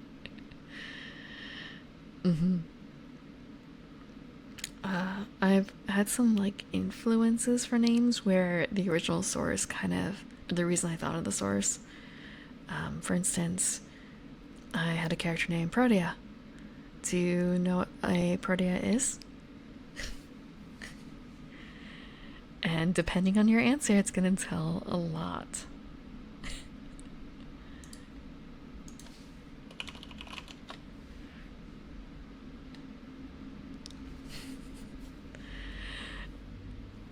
I will say, I have a string of characters that follow flower language. But I try and make it at least a little bit appropriate. So, looking at the list,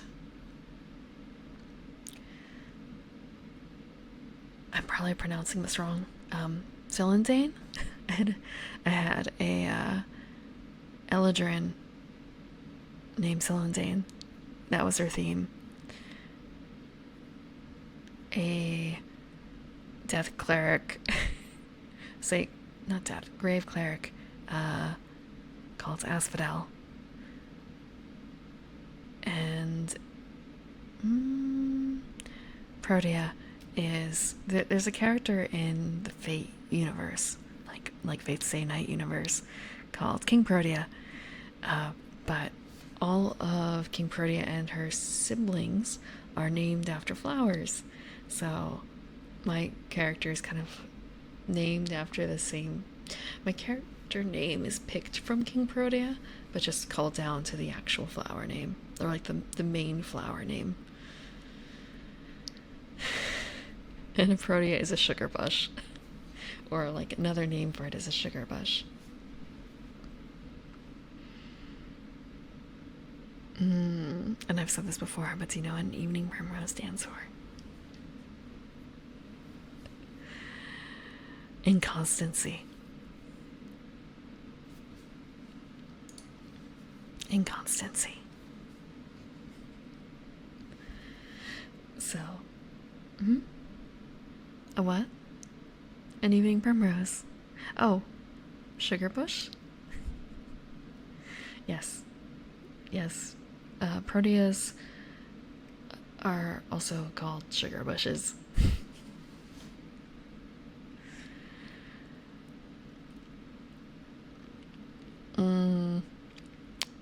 I don't necessarily know how much that applies to like King Protea herself.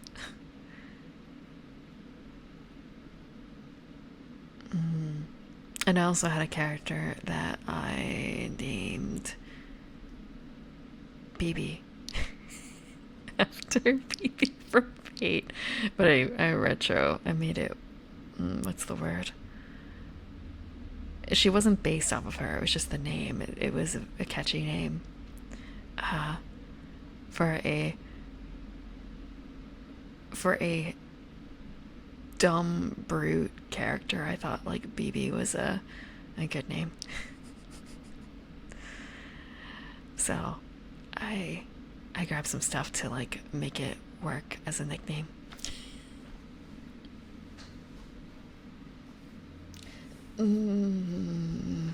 Thank you, Lord Horatio Nelson, for the follow. I only play FGO.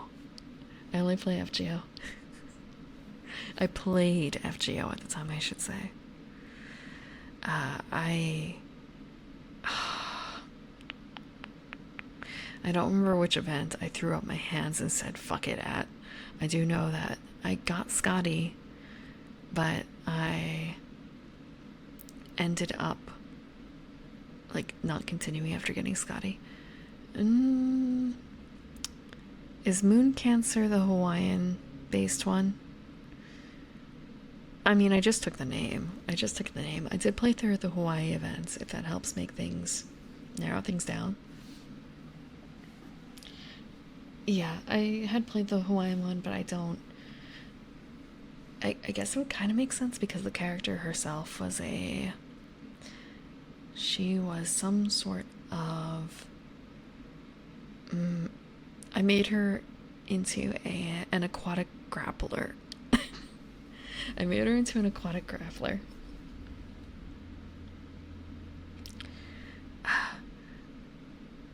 But again, like she was dumb as a sack of bricks. Like everything went into her. Everything went into her grappling skills. It was less of an RP type of game, and it was more of a build crazy shit kind of game. So I built an aquatic grappler who could shape change into a bear, because this was the word. This was a Gestalt 3.5 game. This was a Gestalt 3.5 game.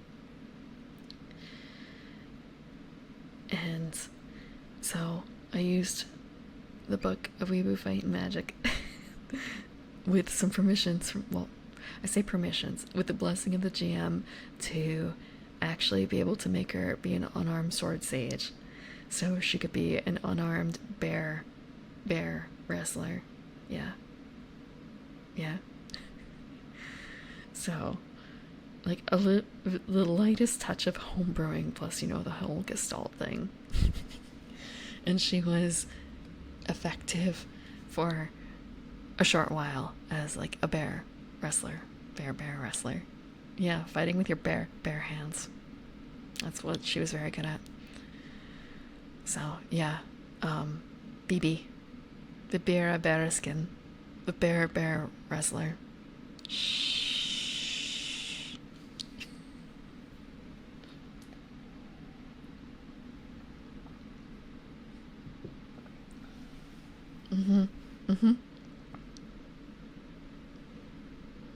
But it's fine.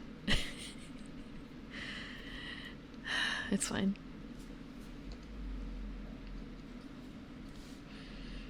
As I said, it wasn't a heavy dramatic campaign or anything like that. It was let's build crazy character concepts. My previous character in the same group-ish with the same sort of concept was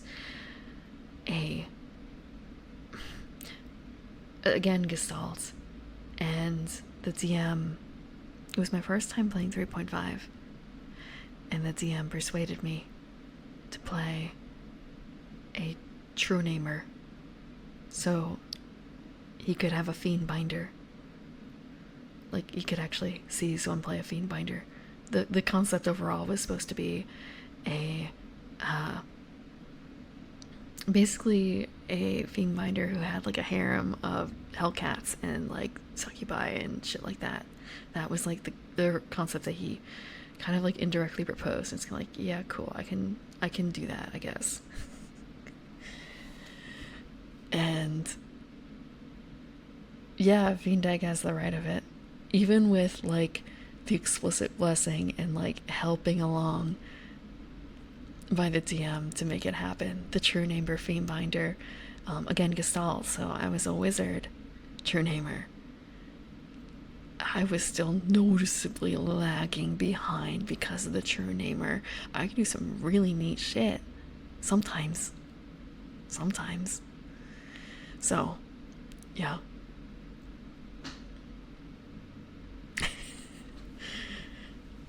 But it taught me a lot of Roll20 scripting. To be perfectly frank, I don't know if I have any of those scripts left, but man, I delved into that so I can make it easy for myself in the future when I had to actually cast anything. Like, it was like a 5-question process for casting a spell. Like, is it quickened? Yes, no. Do you know the proper name of the... are you using the true name of the target? And like a couple other things. Oh, it was hell. It was hell.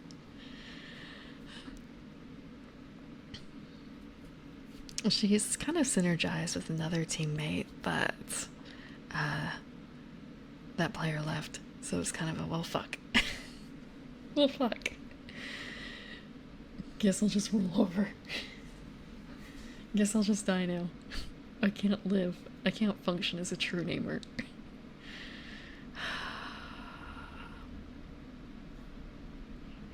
Players, if your DM suggests you playing an Onomancer or a true namer, do not accept it. It is a trap. It is a trap.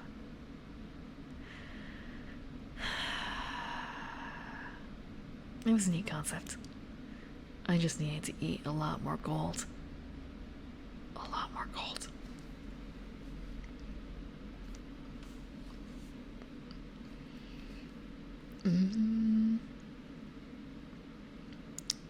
Next thing on the list. So we have the Bandit King. Next is the Fool. Like a person who plays a true namer. From 3.5. That, right, by the way, that book was her. That book, like, true namer book. The book that the true namer was in. Their writing, they did not playtest it. They did not playtest that at all. It feels like they didn't even read it. They wrote it once and that was it. Fool. This also doesn't have a stat block, actually.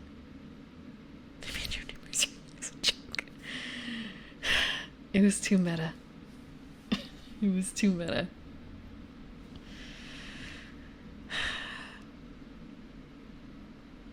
You're just reading it wrong.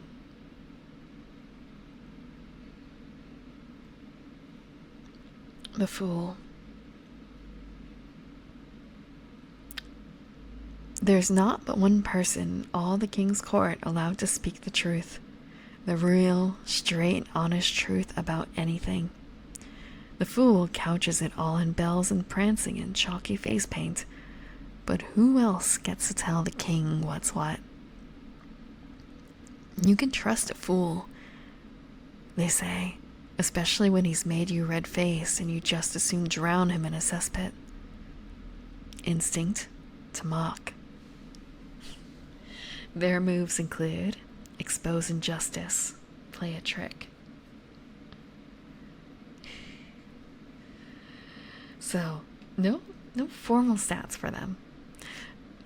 All I can think of is for this, you know what else doesn't have a stat block? Is you can't just kind of okay, hold on. They do have a section in here about like monsters, and they do talk about the monsters that don't have info on them, like are monsters without stats. Some creatures operate on a scale so far beyond the mortal that concepts like hit points, armor, and damage just do not hold. Some creatures just aren't dangerous in a fight. These creatures may still cause problems for the players and may even be defeated with clever thinking and enough preparation.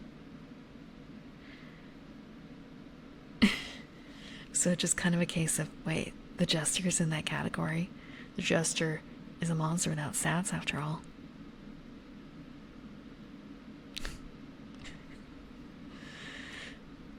Beware the Jester. I'm sorry, the Fool. Beware the Fool. Monsters.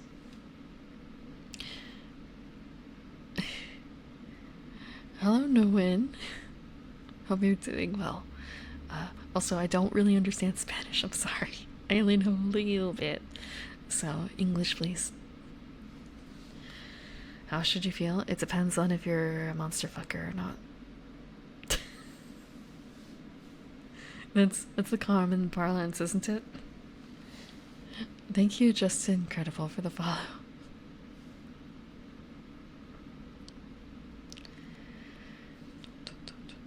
Although at the same time, like, these are all monsters too. Monster fuckers. I'm sorry.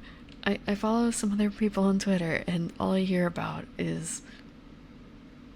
Okay, Not like my Twitter is full of this, but there's some people definitely shouting about like dragon fucking and stuff, okay? I'm not completely blind to this. I'm not completely deaf.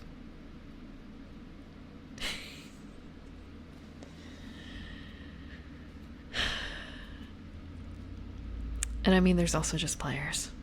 They're like, you know, what was the comic that's been going around? Like, oh look, it's a woman of the woods. It's obviously like a monster girl. And they're like, let's kill her. One person holding their hands and says, wait, hear me out. And you know what exactly is gonna come out of that fucking player's mouth next.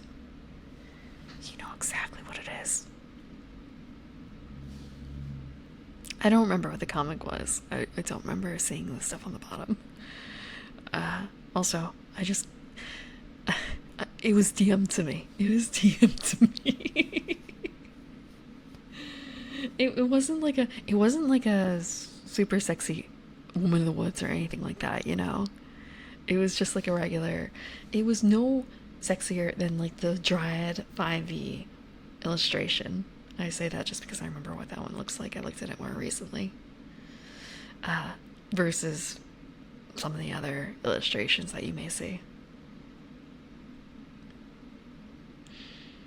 Whoever fucks monsters should see to it that in the process they do not also become a monster. Wise words. Wise words. Thank you for the what? Thank you for the water and the stretch in it that I'm gonna take a... What? Why are you bonking me? Or you're just bonking... Okay, you're bonking chat.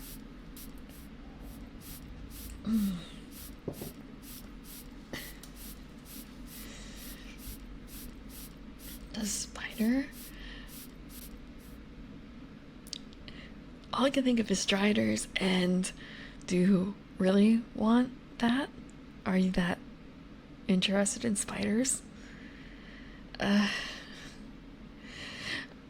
was also supposed to say, I don't know if the driders are usually... I guess that there are also female driders, right? Why are you getting water? Because that's my bunk to you.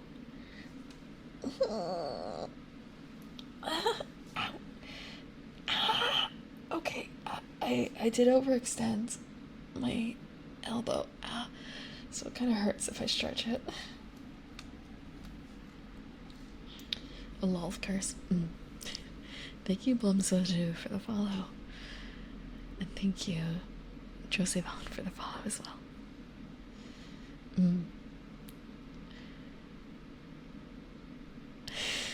I don't want to think about Trider. I don't want to think about Trider breeding. I don't want to think about Trider breeding.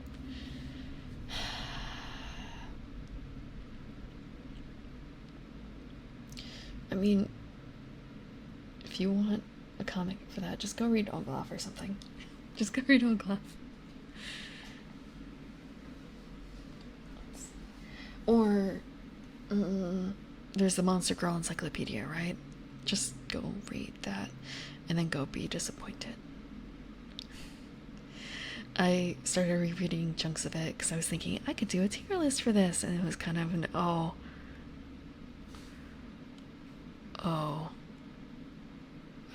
okay. This is depressing. This is depressing. And then thinking like, it's almost worse when you censor it. It's almost worse.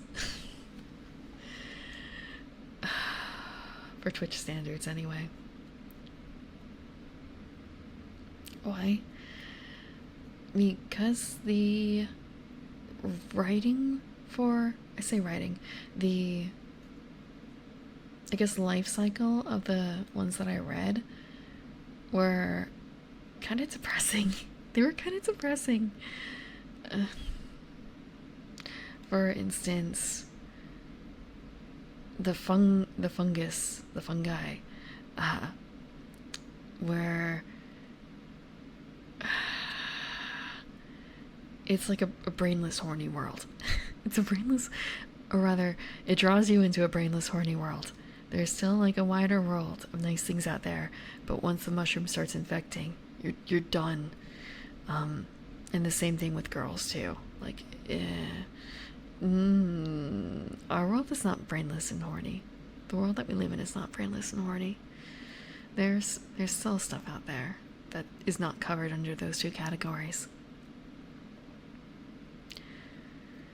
We're speaking after all, are we not? Sure, the topic right now is this, but we're able to convey with words the meanings. Versus, if it were truly brainless, there would be no words right now. None. Zero. And also, even considering that a monster girl whispering in your ear. Look, I'm gonna be whispering to you in like 5 minutes Guardman stats for Dungeon World, okay? Is there anything sexy about that?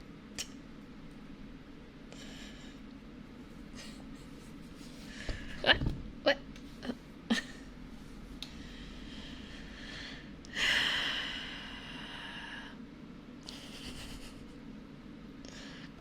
He is right.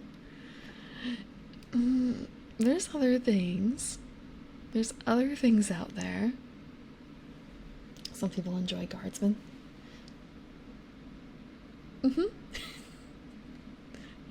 Nothing. Well, okay, I can't. Uniforms. Uniforms are a thing. Uniforms are good sometimes, you know?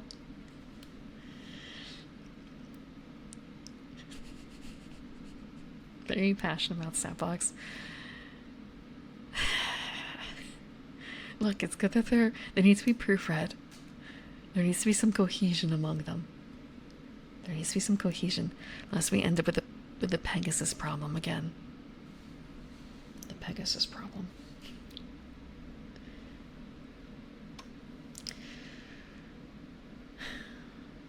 Touches. So a few months ago, when I was going through a different section of this, they have chunks in here for different sections of monsters, different settings. And so there are cavern dwellers, swamp denizens, undead legions, dark woods, ravenous hordes, twisted experiments, lower depths, planner powers, and Book of the Realm. So, what section out of those do you think a Pegasus is in? Cavern dwellers, swamp denizens, undead legions, dark woods, ravenous hordes, twisted experiments, lower depths, planner powers, Folk of the Realm. Why would you say twisted experiments?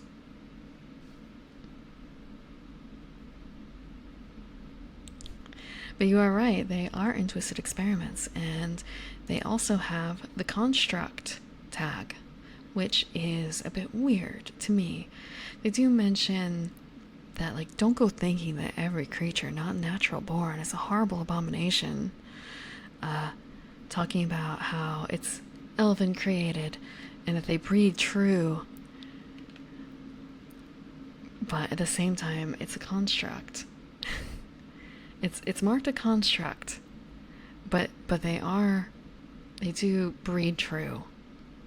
So once upon a time they were created, but nowadays they're their own thing a little bit. So it's kind of a case of, why does that have the construct tag, but there's another few things that do not have that tag, but are more, for instance, let me check something else.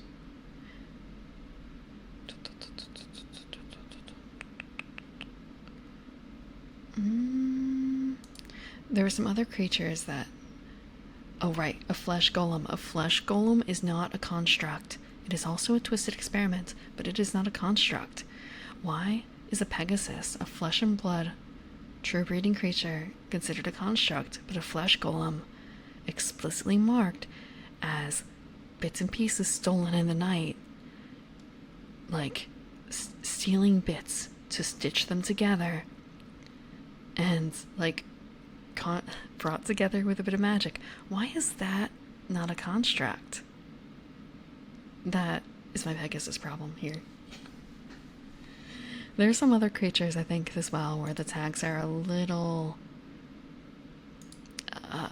strange, like positioning. Maybe their lore is stupid in setting. Maybe. Like, this is nothing that can't be ignored. Like, you can just remove the construct tag. It's not a big deal, I feel like. But it's just general cohesion is not 100% thought through for the book, for the monsters. But I also feel like it's the easiest to rewrite, because again, like, you don't have to care that Pegasus are in Twisted Experiment specifically. It doesn't really matter for it. And you can rewrite the description. You can rewrite the description. It's not the biggest deal. It's just like a little irk. Little irk. And this is not something I would have noticed except for going back and doing the tier list, basically, like reading it out loud here and talking about the different monsters, pointing out, like, wait, this is kind of strange, and then thinking back and looking back at the other ones, doing comparisons. Would not have thought about it. Okay. So, 5 minutes or so have passed, haven't they? Time to learn about the man in uniform. To whisper in your ear about the guardsmen. They are a group, intelligent and organized. A smart man in uniform. Or a woman. Or a woman. They have a spear for D8 damage, 6 hit points, and 1 armor. And for range, they have ranges of close and reach. There's 4 bands of range. It was what? Close, reach, near, and far, I think. I think. This, that, and that over there. Well, here. Does that really work? I guess it doesn't.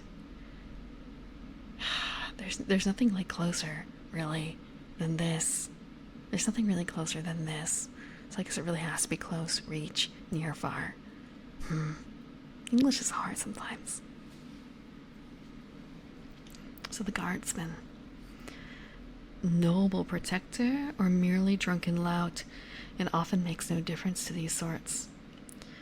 Falling shy of a noble knight, the proud town guard is an ancient profession nonetheless. These folks of the constabulary often dress in the colors of their lord, when you can see it under the mud, and, depending on the richness of that lord, might even have a decent weapon and some armor that fits. Those are the lucky ones. Even so, someone has to be there to keep an eye on the gate when the Black Riders have been spotted in the woods. Too many of us owe our lives to these souls. Remember that the next time one is drunkenly insulting your mother, Instinct to do as ordered. Their moves include uphold the law, make a profit. Make a profit? Make a profit? They are... So, taking bribes, it sounds like, Yes. Yes. You don't understand the uphold the law. What is fruity clumping plug?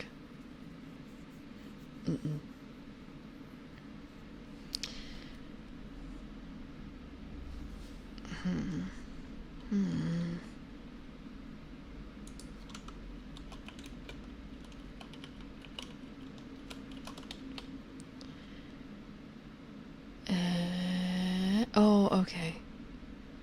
Okay. So someone's world anvil, huh?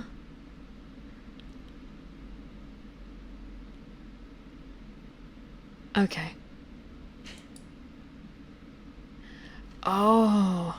Oh, okay, it's a Warhammer thing. Not? Okay, someone must just be putting it together as part of their own world.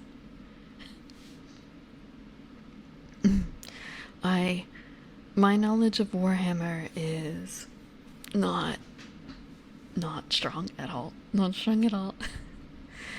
I I read a bit, like meta stuff, absorbed, but not a huge amount, and a lot of it is from tertiary sources. Tertiary sources.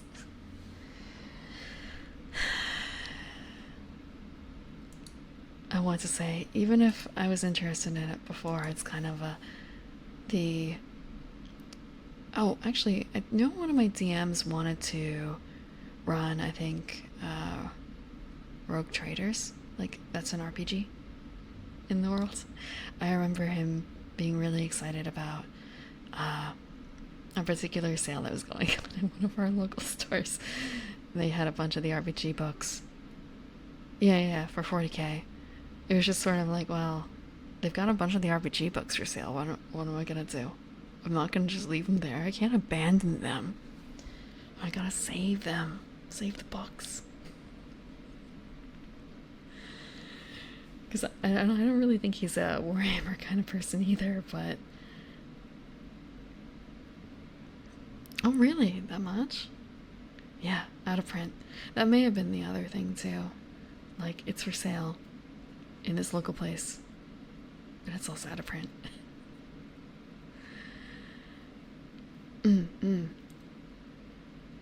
I feel like there's a lot of books out there where, like, once it's out of print, it's either a case of, like, it's still only worth maybe a couple dollars at most, and then there's just some that skyrocketed in price. Because I probably have some books in my own library, but that are out of print. I don't really think they're going to be worth that much, though. For instance, one of my friends gave me a Cthulhu RPG book with some, like, dice and, like, character sheets or something. Like a notepad of character sheets. That's probably not worth anything. Warhammer Only War? Oof. Okay. But I guess Warhammer is a big enough fan base. It's a big enough fan base. I mean, it has to be. To be the way it is. I just realized something and then it's kind of a wait. No, I shouldn't say that. Because it was kind of, oh, I guess more of a case, say it. You can't tell me what to do.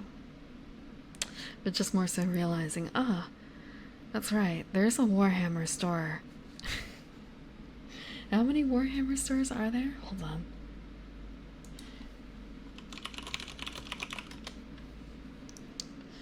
Like, very specifically, there's a chunk, I guess. Not a huge chunk, but 1,000 worldwide. But I've lived in places that had easy access to, like, very specifically Warhammer stores. Now I think about it,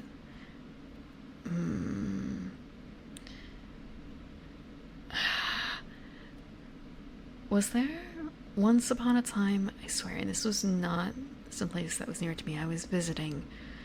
I remember being shown by a friend, like, oh, and this is the Games Workshop, and it was kind of a what? At the time. Like, they specifically had shops that were called Games Workshops, right? After the main brands. Okay, so they just changed names. Okay. I don't know if that store still exists, honestly, that particular store. That would maybe explain a bit.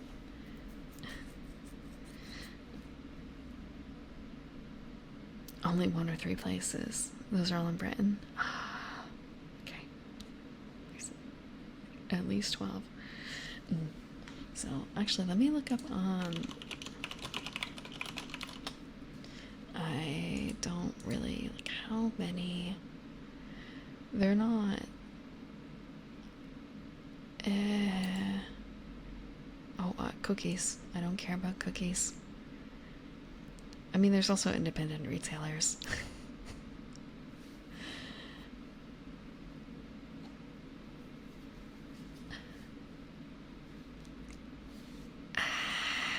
How far?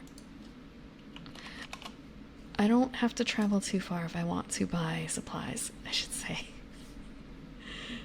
But I suppose, you know, on the East Coast, it looks like there really isn't a problem with that in general. There isn't.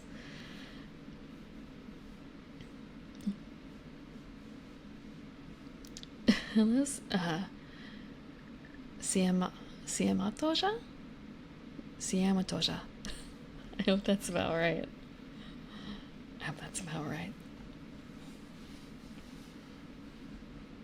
But I've never actually bought a figure, but I have bought their paints. I've bought their paints. They're expensive at the same time. It's kind of a case of selection sometimes is a bit rough otherwise. Selection can be a bit rough. Why buy paint? If no figure, no Warhammer figure. No Warhammer figure. I'm going to show you something, and I'm going to say this is my shame. This is my shame. Hold on.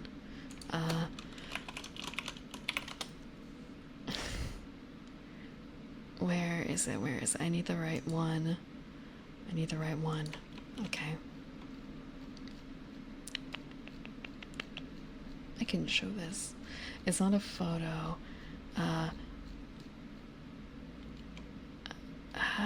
Maybe I can just grab this up. I can grab this up. Yeah, okay. This is gonna be part one of my shame, and my shame is like a 6-part series. This is one of my shames. This is one of my shames. Most of these are unpainted.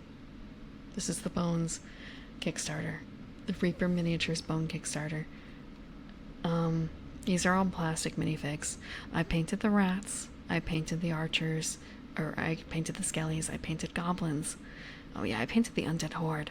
I've not painted the fighters. Yeah, I've got a closet full of minifigures that are not painted that I want to paint. I need to paint them. This Kickstarter is like 6 years old at least. I have, this is part one of like 6. I've bought into a lot of the Kickstarters. I just need to paint them and then I guess use them. I have a ship that, I'm thinking about it. I think it's smaller than my wingspan, but not by a whole lot. It's a ghost ship. And there's some other figures too. There's a giant Cthulhu, even Death May Die figure I think I need to paint. Okay, I don't need to paint it, but it would look a lot better painted, right? There's a lot to paint that I just need to. I say I just need to. My setup right now is not especially conducive to painting. I need to change that. And then setting aside the time to paint. And it's kind of I watch someone who paints. Just spray paint? No. I've done spray painting, not for figures, but for other things. It's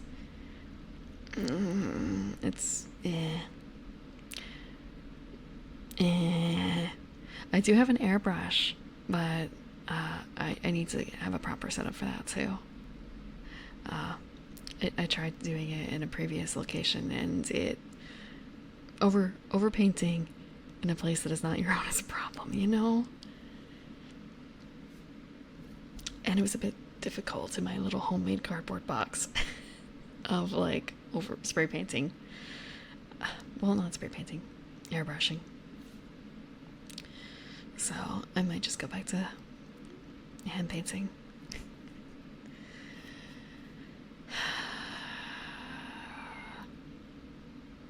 Yeah, there's a lot of plastic figures. Maybe I'll do that after stream.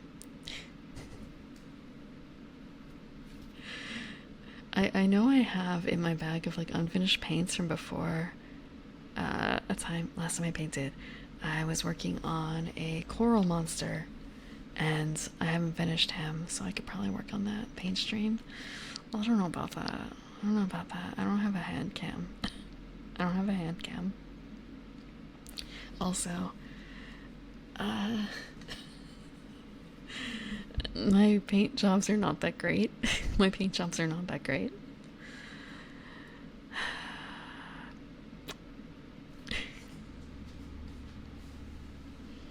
I also have some figure kits. Can you imagine having good paint jobs? Yeah, couldn't be me.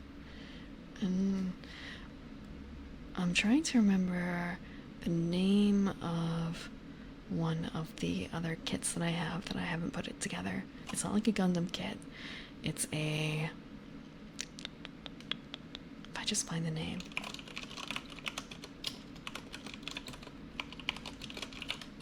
I might be able to find the... I found the box. Hold on. This is one of the other kits. It doesn't need painting, but I need to put it together. How much is it worth online?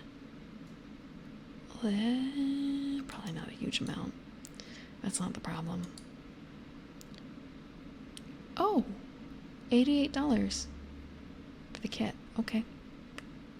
Well then. It's not a huge amount, but it's cute. So I have a lot of Figma. Figma are 1/12 scale Japanese figures.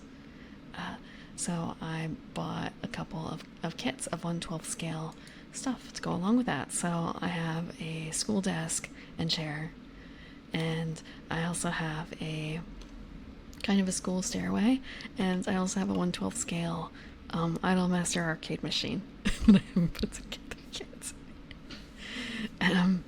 So yeah, that's more in the vein of like the model kits I have. Figma.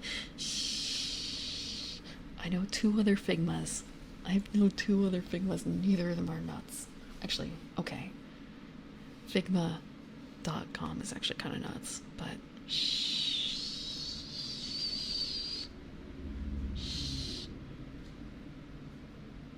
Now you're making me... Every now and then I think I'm going to do an entire... I'll do a stream about Figma. I'll do a stream teaching Figma. And now it's kind of a... That's all the stream is gonna be. It's gonna be Figma nuts jokes.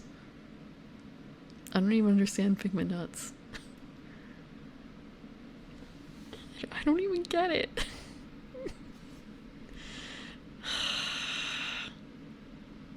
I don't get it. But yeah. Actually, give me 1 second. I'm gonna look into my closet of shame real quick to see what other plastic I have in there. That would be a good idea. A Figma nuts counter for it. Figma stream without saying Figma. I don't know if I could do that. I think that might... I could try. I don't think it would work very well. Hello, Neon Rabbit. I'm going to be right back. I am going to be looking into my closet of plastic shame.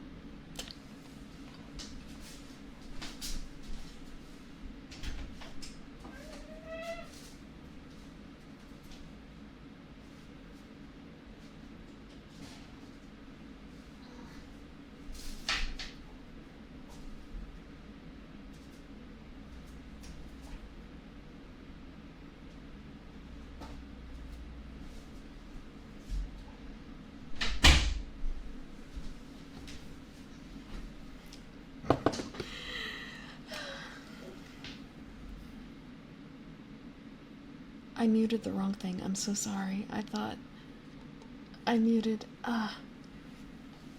I muted my regular mic instead of the ears so you could hear the clicking of the doors and stuff. I'm sorry.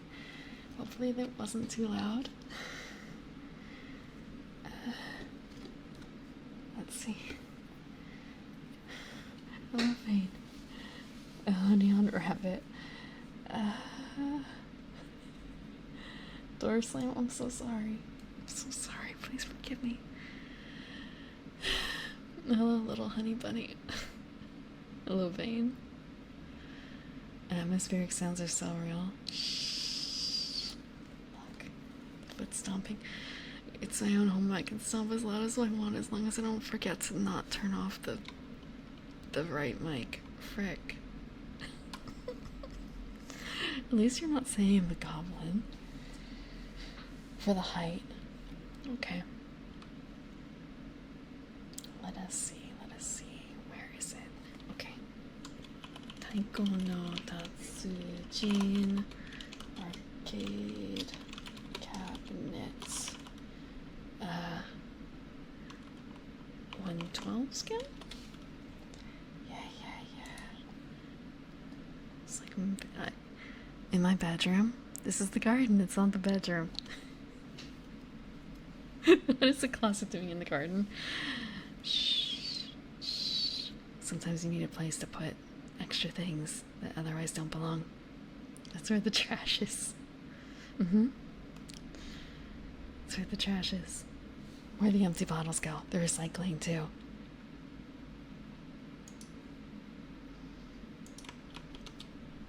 Garden of minis.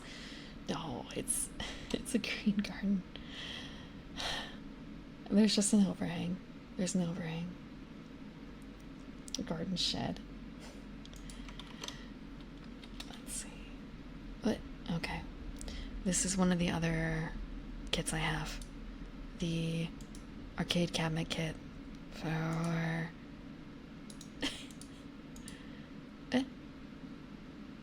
Okay, can I get like a closer look? Excellent. Like this.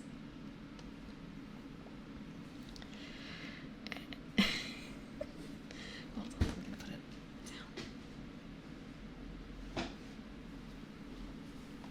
down. A Street Fighter arcade machine kit? Not surprising. This is probably like 10 years old or so. Thank you for the follow, Donnie. I'm not a goblin. I have to fight this accusation like every ASMR stream and like every other regular stream. I'm not that small. I'm almost 5'5". I don't have like fangs like a goblin usually does. Goblin's like closer to like 4 foot, maybe 3 even. Just because I'm green doesn't mean I'm a goblin. Also, generally, goblins have like even bigger ears, don't they? Gnome.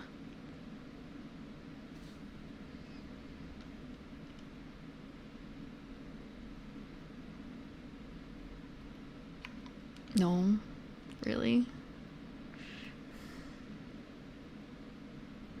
Really?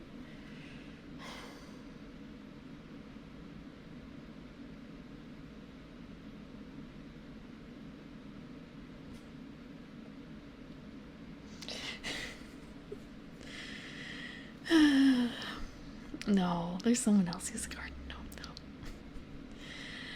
though. On non-ASMR streams, I do have a redeem to throw garden gnomes at me. But I'm not a garden gnome. I'm an elf. Actually, I guess that's another distinct difference.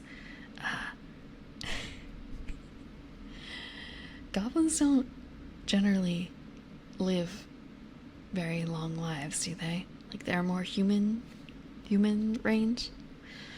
I just celebrated last week my 335th birthday, so suck it, goblins don't live that long. I can't comment on the lifespan of gnomes, though. I can't comment on the lifespan of gnomes.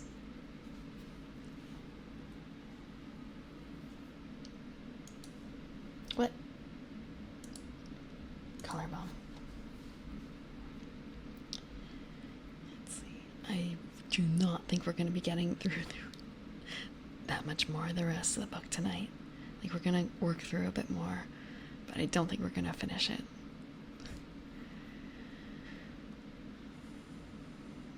Once you put magic in there. Yes, but that's That's an enhanced goblin.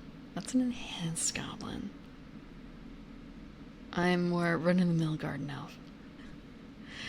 Think of it more like a wood elf, except I guess wood elves are more wild.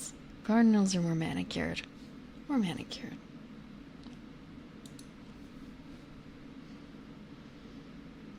A wizard gnome. Tree ladies. I'm not a I'm not a dryad or a nymph or anything like that. I don't have a patch. I don't have a tree or a grove I need to protect. MILF. The only kids I have are cats. Have a good night, Visage. Oh, 335. MILF age? I mean, for a elf, like I could be a mother, but I'm not. I'm not.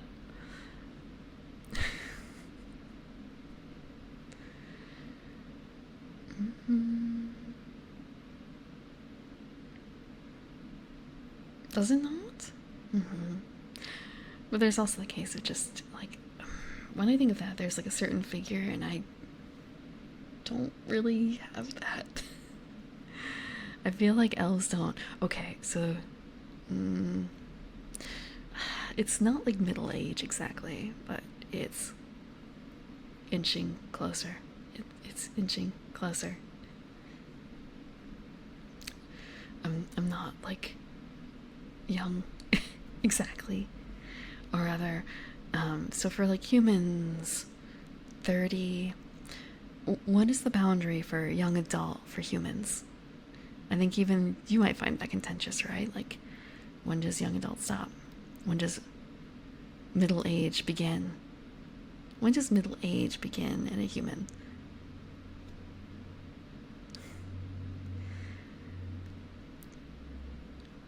But yeah, there's different sensibilities to elves too. 28 to middle age. 28 middle age. Are you kidding me? That would mean that you'd be on death's doorstep before 60. If you counted middle age as starting at 28. Most of what I've heard is middle age starting at 40. Like maybe 35 for a human if you're being generous, but more like 40. Take care of your body. Take care of your body. It will get you through.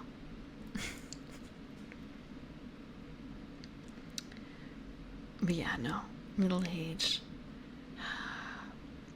Young adult can theoretically be considered up to 35, I've heard, in humans. But I think it's more of a cutoff of like, okay, so just there's young adult, middle age, or like older adult. But then again, it's kind of is there a separate category for seniors then? Because it's like 40 to 60 a just adult? Is it 30 to 60 as adult? That sort of thing. Your knees hurt.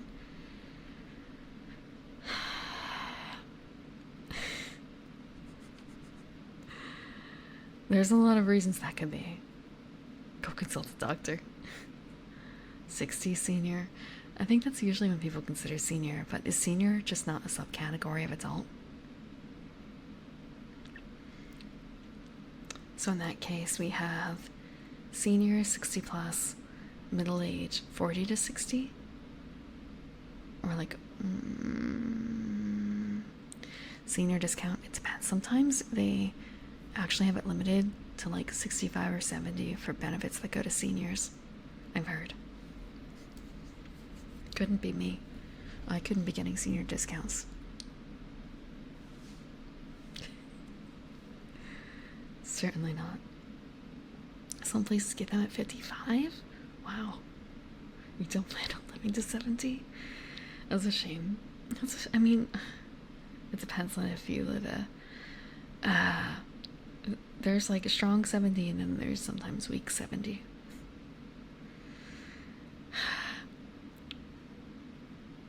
But the better care you take of yourself when you're young, the easier it should be, barring certain circumstances in your old age. But it's also, it doesn't hurt to correct course if you're beyond like young age, to fix things up,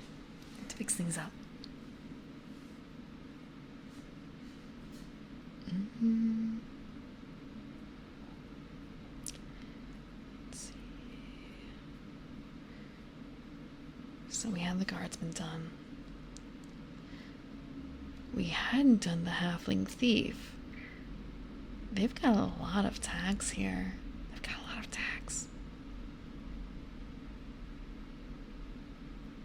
70 seems so far away. Give it. I suppose it kind of depends on what your current age is. I know some people, when I was much younger, who were kind of never really expecting to make it past, like, being a young adult. They never were able to imagine themselves being anything other than what they were. And the years do sneak up on you. Especially if you don't do anything to differentiate the time. If you get stuck doing the same thing day after day, month after month, year after year, it becomes harder to separate out the years that have passed. Yeah, the alert feed.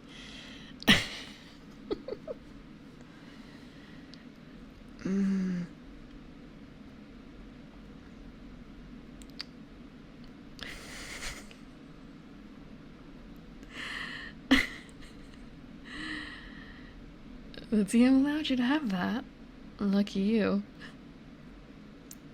DM must have liked you.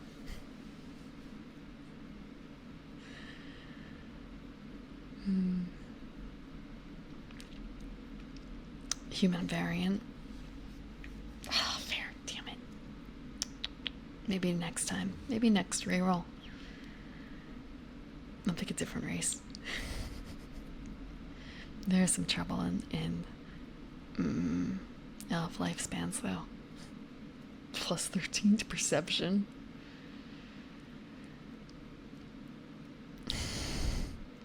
So I know that there is something that's supposed to be greater than 20/20 vision. Is that what you have?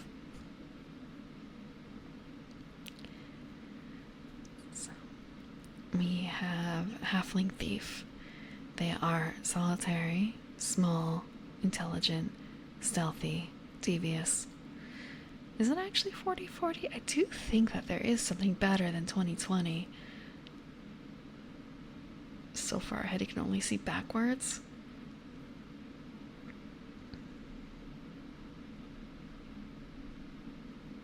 Just more like, so looking between the legs, hindsight, is that it?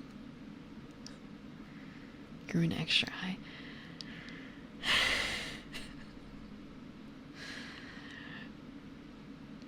Where is the extra eye? All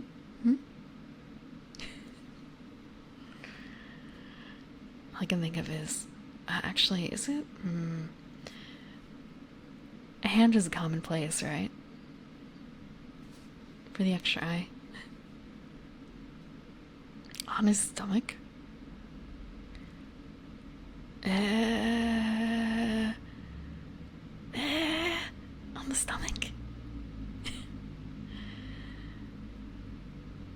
I don't feel like that would be very useful. Wait, actually, no. That could be useful now that I think about it. That could be useful. Under the table. But also kind of really weird. Being able to see under the table. I think a hand would be more useful, though.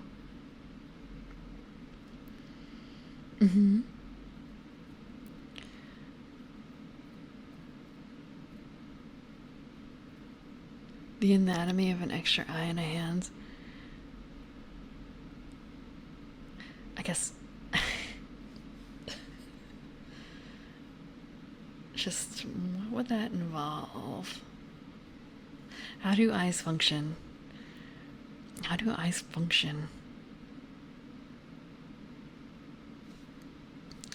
That would bulk up your hand quite a bit, wouldn't it? Unless it were a fairly small eye, but even then, like, humanoid eyes are really kind of amazing, aren't they? In how they fit in. Yeah. That's what I was thinking. The socket, the bulge. How does that work? And then, like, protection for it. Like, would you have extra bone around it a little bit, like to create that socket?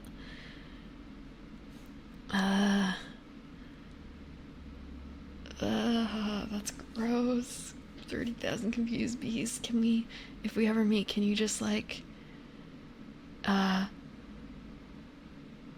let's not shake hands. Let's not shake hands. Let's not shake hands. We can, do something else, maybe.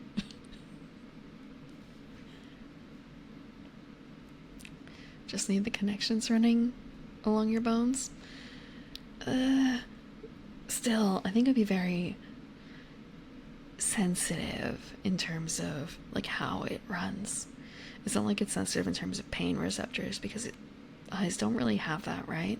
Which is why you're able to do some surgeries the way they are currently done.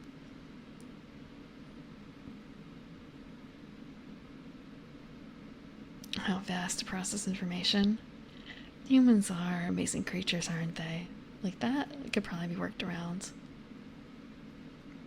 Washing your hands with soap.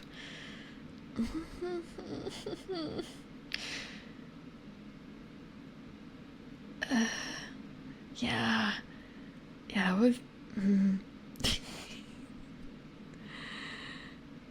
salt, chili peppers. Doing any sort of cleaning, you need to just wear a glove all the time. And even wearing a glove would suck. Think about that. Like, it would be like wearing a blindfold all the time on your hands. More specifically with, even when you're wearing a blindfold, because of the way that sockets work, eye sockets, you can kind of open your eyes but you can't see anything. But for your eye hand, it would be like opening it up onto the fabric. It would be awful.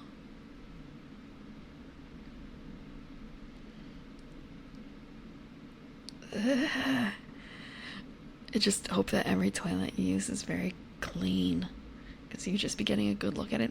Bidets, that would be horrible. What if it was like a surprise bidet? Ah. Just imagine, okay, men's bathrooms, right? With the whole... that would be awful too. That would be awful too. What are you looking at? That would be so bad. I'm glad for the privacy in women's bathrooms. I don't have a whole lot of experience with that, except for like some cons will open up like some of the extra men's bathrooms for women, depending on like lines and stuff, expected lines. And then there's a place that I sometimes go to, and I had to use the men's restroom like once in the 10 years I've been there, and I just remember there being 2 urinals. Like, this is supposed to be the women's bathroom is the toilet and the sink and other accoutrements with one locked door, like a private bathroom. The men's bathroom is the same, but it also has a urinal. It's just kind of a, who's using the toilet but also the urinal? Can't you just have the one? I don't get it. I don't get it.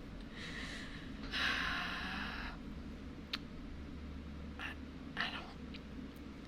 Maybe it just has to be a leftover thing, right? It just has to be leftover.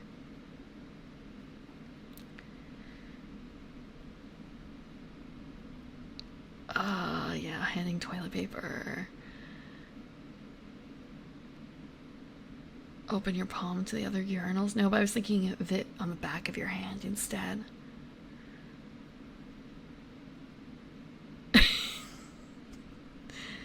Yes, so just wear gloves everywhere to protect your hand-eye from not just from materials, but also from sights, unwanted sights.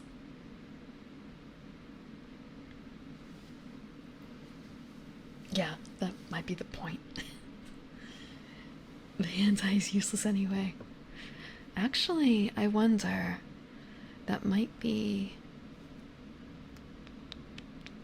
There's a comic called Black Hole, and the entire concept of it, I believe the theme is... This is very dated, honestly. Like, I say dated. It's a product of its time. There's a sexually transmitted disease that mutates the infected individuals. So usually when the kids, I say kids, they're like high schoolers in the main plot,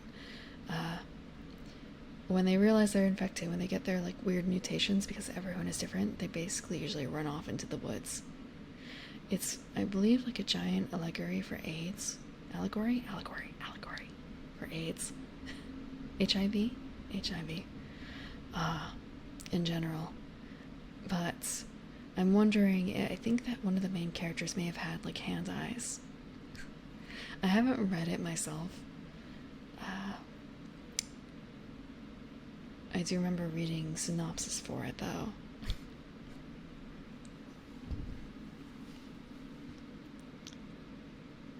Thank you, Isaac Newton, for the follow. Oh, Isaac Newton. I was reading the KN as just a N noise. Black Hole is the name of it. Let me grab it up. I don't think I have to be very careful because, again, the theme of it, the art is, the covers is safe. The rest of the art inside is not necessarily safe for Twitch because of the themes that it deals with. So what I'm talking about is Black Hole. Let me zoom out. By Charles Burns. I could be wrong. It could also be a 90s book. I distinctly remember it being available. Let me check in the early... Oh, when did it come out? Okay, 2005. But it was published from 95 to 2005 to give a better idea. This is meant to be, I believe, a... kind of like a school portrait, honestly. Let me grab up the rest of that series to show you some of the things the other characters dealt with. I do not really care about that. And it's a it's a Harvey Award winner, apparently. So here's like some of the other shots of some of the characters.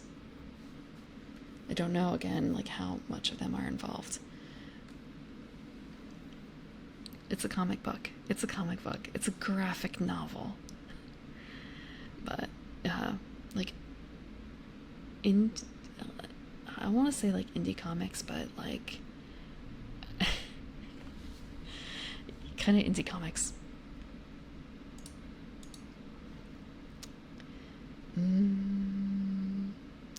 It was first published by Kitchen Sink Press. What else did they do?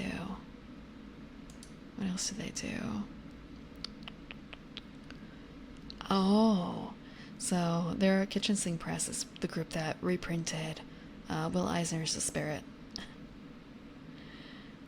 What other things have they put out? Oh, okay. So if you know Robert Crumb, they've published some of his stuff too. Like it's third-party comics. Just in general.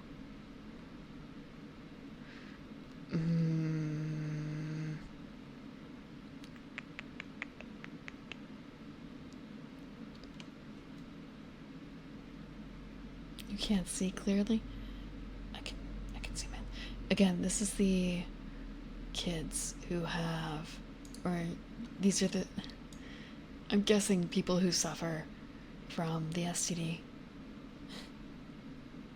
Take off your club might help.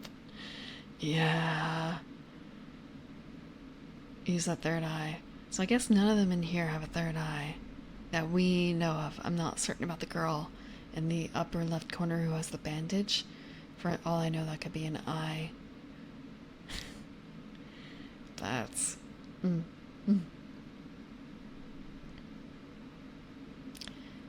Yeah.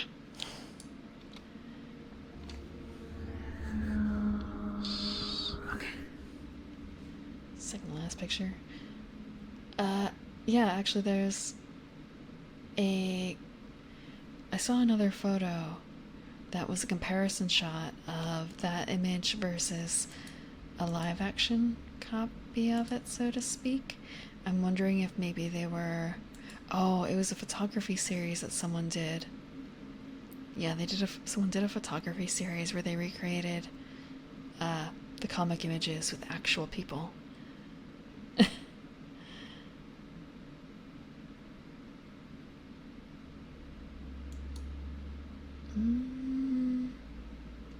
Now that I'm looking at it, I'm kind of wondering if maybe it was a... if it was maybe not the theme I was thinking about. Maybe it was just another coming of age sort of story. And just looking through some of the other bits and bobs and the Google image search and like, yep, nope, can't show this on Twitch. But also, I remember this particular section.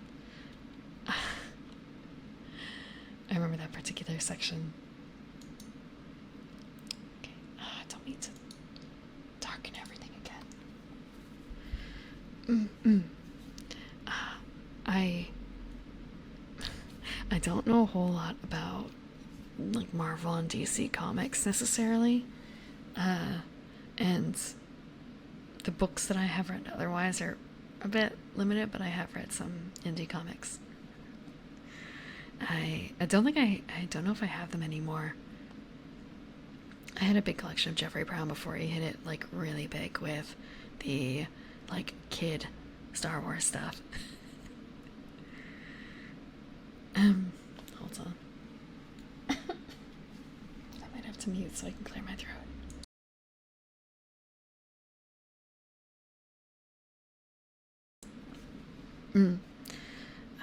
And some other books.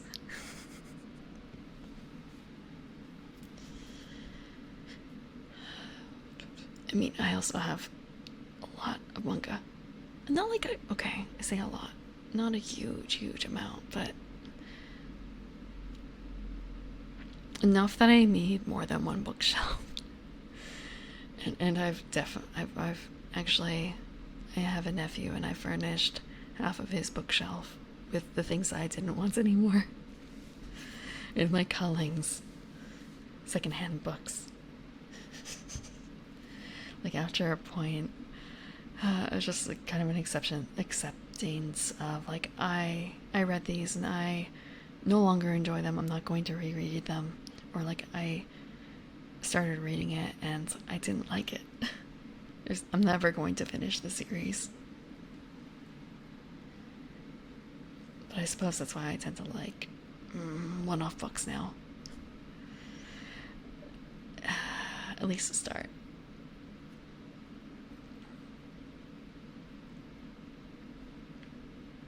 Okay. So we have the Halfling Thief.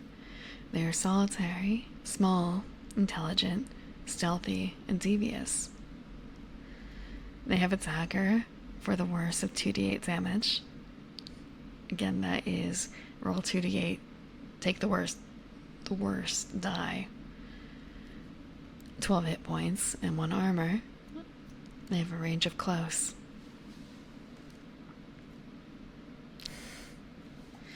I should make this a little bit... Actually, I need to move it over. I just move it over. There's nothing over on the left side for a little bit.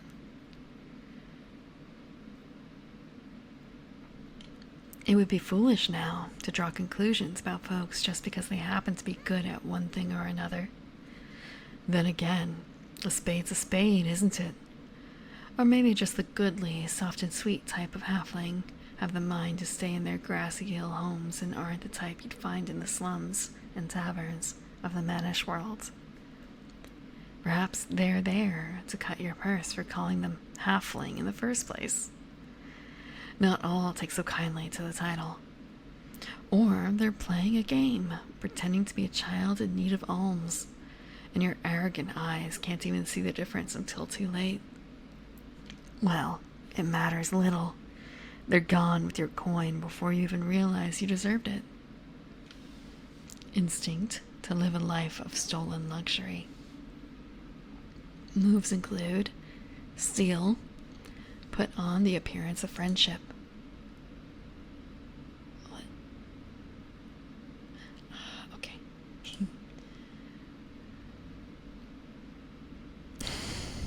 I don't think we have any other halflings in the game. I don't think. We covered elves and dwarves a bit earlier, as well as orcs and goblins and tritons and I think maybe Sahagin. I'll have to check the document. Next one is the Hedge Wizard. They're magical. Not all those who wield the arcane arts are adventuring wizards, nor necromancers in mausoleums or sorcerers of ancient bloodline. Some are just old men and women, smart enough to have discovered a trick or two. It might make them a bit batty to come by that knowledge, but if you have a curse to break or love to prove, it might be that a hedge wizard will help you, if you can find his rotten hut in the swamp and pay the price he asks. Instinct to learn. Moves include cast almost the right spell for a price, make deals beyond their ken. Almost the right spell. So sounds like they can't quite do the right thing. And again, they don't have a proper stat block in terms of hit points or armor. So they're not expecting you to get into a fight with them, which is kind of like, or rather, I guess more of a case of, if you picked a fight, it would be kind of a roll over and die situation for the NPC. Because that's really the only two choices they give you here with creatures without a proper stat block, or like full stats. Either they're completely undefeatable. Well, I can't say completely undefeatable. You either need to work around the non-existent stats to defeat the monster, or they can't even really put up a fight and there's nothing to really do about it. Poke and dead. Yeah. They die or you die. One of those two options. Make deals beyond their ken too. Just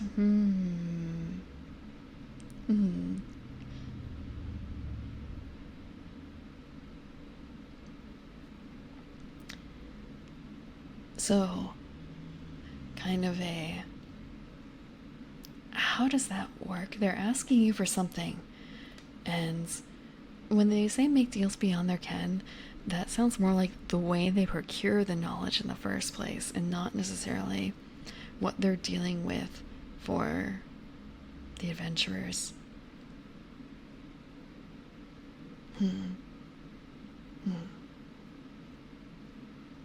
But I wonder if you could apply the latter to the former. They make the adventurers a deal, and the price of the deal seems kind of weird to the adventurers, perhaps. Maybe a bit nonsensical, but that is part of their deal for the knowledge in the first place. Oh, that's dark. Hope you're doing well. You were referenced in the book earlier.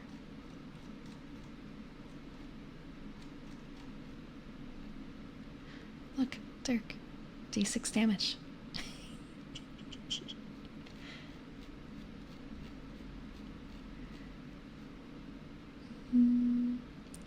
Yes, I was thinking the same thing, like deals with demons. It feels like one of those things where And this is something that I've seen in some games where the deal is the demon will ask, like, okay, move this rock from here to here at this specific time, or something like that. And it's kind of that seems innocuous enough, right? That seems innocent enough. But really, it's a chain reaction sort of thing, like build up. So I'm wondering if that's the kind of thing that the hedge wizard would ask of the adventurers, something that they think is innocuous, the adventurers, but in eventuality, not so much, right? And even to the hedge wizard themselves, they may not fully understand it. The demon might lay out, the demon has a large plan, and they give the hedge wizard a small part of it, and the hedge wizard parcels out an even smaller part of it to the adventurer. As a scene from Witcher 3. I played through The Witcher 3 on stream. I'm not entirely certain if I know which section, but I don't mind spoilers because, again, I played it. I played the 2 DLC, and I haven't gotten through all. I didn't get through most of the side quests. I would like to, but at the same time, that might be a long time coming. Thank you, Foe and a Half, for the follow. Or is it Foe? Foe and a Half. Thank you. Foe. Okay. Actually, I've only had Foe once, and it was. I need to try it again. I need to try it again.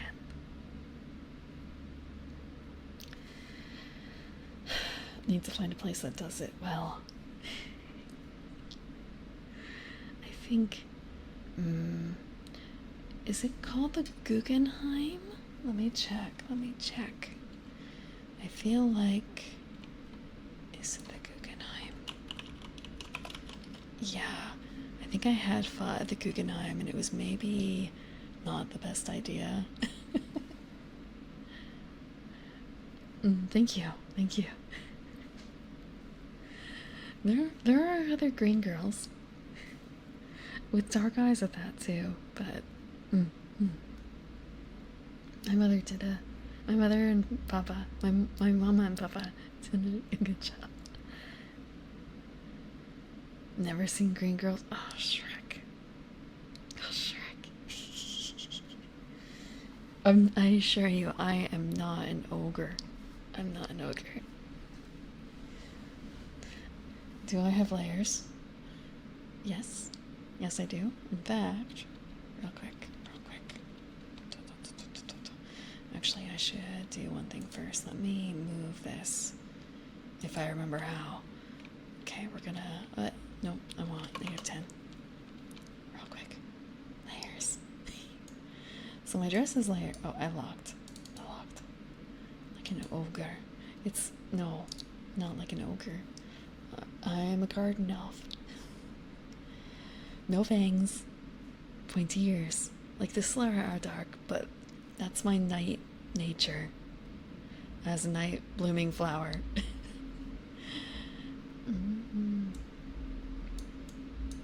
I'm still locked. I hit the wrong button. Okay, so I need to do one more thing too. This is a little embarrassing. Give me a second. The lighting is going to change, and it's going to be a little less like dark and contrasty. Okay, I think this might be a little better for that. So it still doesn't quite show. But my dress actually has layers to it. The flowers are on top, and then the interior section of the dress is transparent. You can kind of see it here. It's still a bit dark. If I swap it to a different mode, will it work? You can see it a little better here. The pattern where the flowers end underneath. I can switch this really quickly to normal, and you'll be able to see it better. Here, there we go. The dress is really sparkly. Mm-hmm. So, yeah, 3 layers to the dress. Flowers on top, fabric, flowers on bottom. Although, not all overlaid. And then, real quick, I have feet too. Look, feet. Feet. Yes, very sparkly. And manicured hands too. Actually, real quick.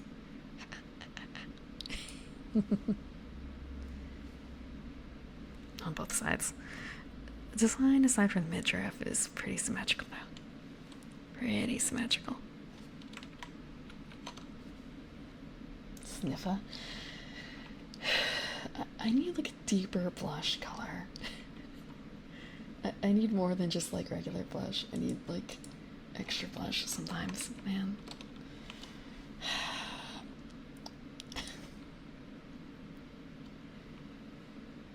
Hello, D20X. Leaf years. Just, they're not like explicitly leaf like exactly. They're just big elf ears. Jack, don't be weird. I like bare feet. I like having bare feet. Shoes are constricting.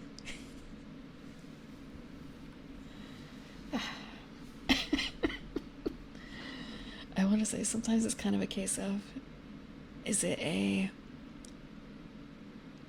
meme that's gone so far? I suppose it isn't. Thank you, Jestilins, for the follow. I'm sorry I missed that 4 minutes ago. Like, I was busy doodling around in effects.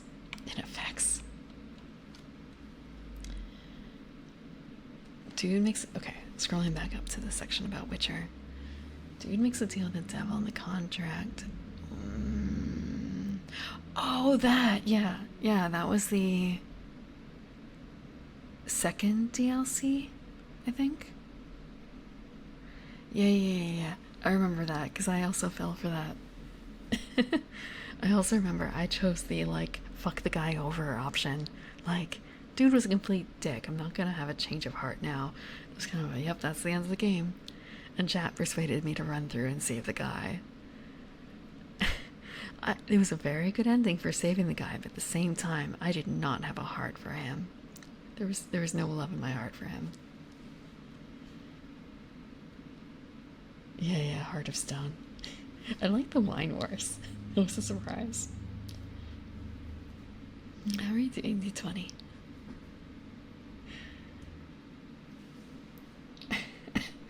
I also sometimes like socks. I had a period where I had a lot of socks. A lot of very long socks. I say very long. The longest was 42 inches. But those were not like everyday socks. They were also an accident. They were only meant to be 24 inches long. I'm trying to think about otherwise for that. Like, how tall am I? How long my other longest socks were. But if you can get away with not having to wear... How to put it? If you're wearing shoes, like proper shoes, then you need socks. So I had maybe not extravagant socks, but like kind of unusual socks for that. Or I guess you'd wear stockings too. Stockings are also fine. But like there's no point in just wearing that around, I guess. 3 feet, 42 inches. High priest of thigh highs. Have you not seen the stereotypical, okay, maybe it's more high priestess, but even still, like, I shouldn't say classic, sexy priestess designs, thigh highs. Although, not socks, that would be stockings. I feel like, I have a dividing line between there's tights, stockings, and socks, right? And it's a little bothersome in some designs when it's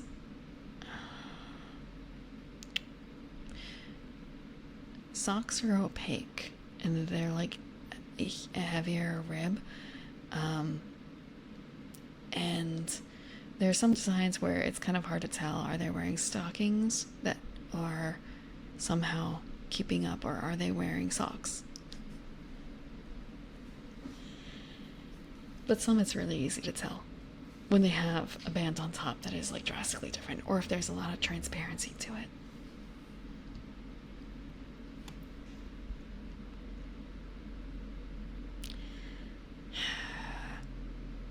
So I honestly ran with the assumption that for like a lot of anime characters with thigh highs, that they were socks and not stockings.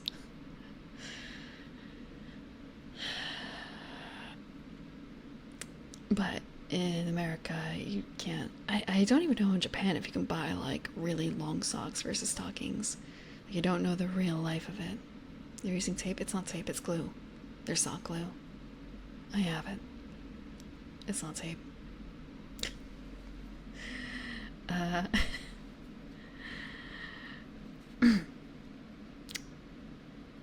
I mean, there's also like garter belts there's garters and garter belts too. But like garter belts are too sexy, right? Garters are still, I think, in like that nerdy category, to be honest. Except in very specific circumstances.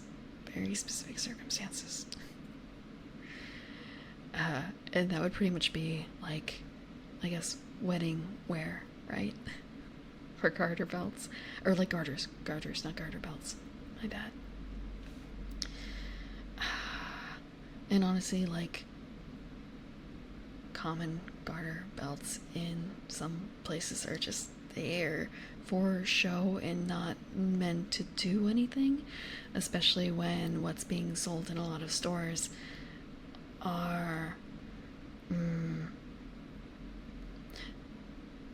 meant to stay up on their own, which is annoying in itself. Meant to stay up on their own.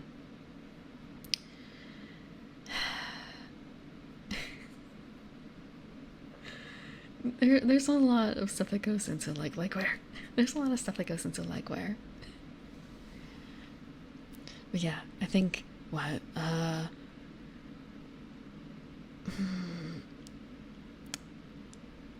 white thigh highs is something for like anime priestesses. That is one of those things, right? Fashion. It's kind of fashion, but also kind of not fashion. I don't really. It's like subgenre fashion, maybe. And even then, it's very regional. When I was getting stockings, I would have to. I think the better ones came from Europe. Very specifically, I think UK. And if you wanted like a fully fashion thing, good luck finding one. Prices are a bit high, but of course, it's not like anyone really makes them. They don't need to be made in that fashion anymore. And also, it's a bit of a age sort of thing, I think, because if you ask much older, okay, like generationally, it goes in and out of fashion. So for some people, it's more functional, and then for others, it's not a functional thing to wear them. It's a fashion thing, fashion, quote unquote. But yeah, I don't really see the point in wearing like stockings without shoes, not sandals.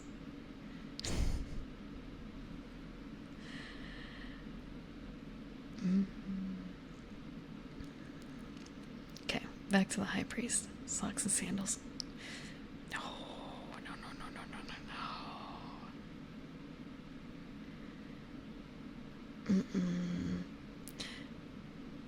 You're sorry, I'm sorry. Just hold on.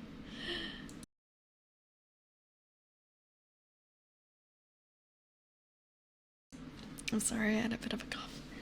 It's more of a, I think it's this thing about the seams. Yeah, it's a little bit the consumption. I have to be a bit careful. Honestly, it might be because of some extracurricular work I was doing in the garden that I think maybe like I inhaled something. Maybe I inhaled something I shouldn't have. It's been plaguing me for a little bit. But I think you're not really supposed to see the seams of shoes, or not shoes, socks or stockings. Like, that's my entire problem, I think, with sandals with socks. Or sandals with stockings.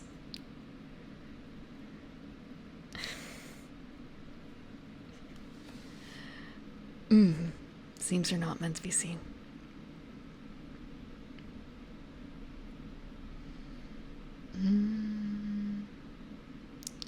So, High Priest. To hide the seam? I think that's part of the thing. You'd have to have them quite... You'd have to pull them under your toes, and then that fucks up the back. And it doesn't fit right. And the toes are usually reinforced as well, so that there's a lot of pressure on the toe area. And they're more likely to get worn out if you have your toes in the non-reinforced area. The soles are also, I guess they don't have to be reinforced, but they could be reinforced. So you could do that, but at the same time, I don't think it's going to stay. That's just kind of the way that, not the way that all of them have to be, because there are tube socks, and I do not actually believe that they have, actually no, they do have a seam at the end-ish. The thing is that tube socks don't have the heel turn. Tube socks don't have a heel turn. Which makes them good for people with like unusually short or long feet. In terms of their sole.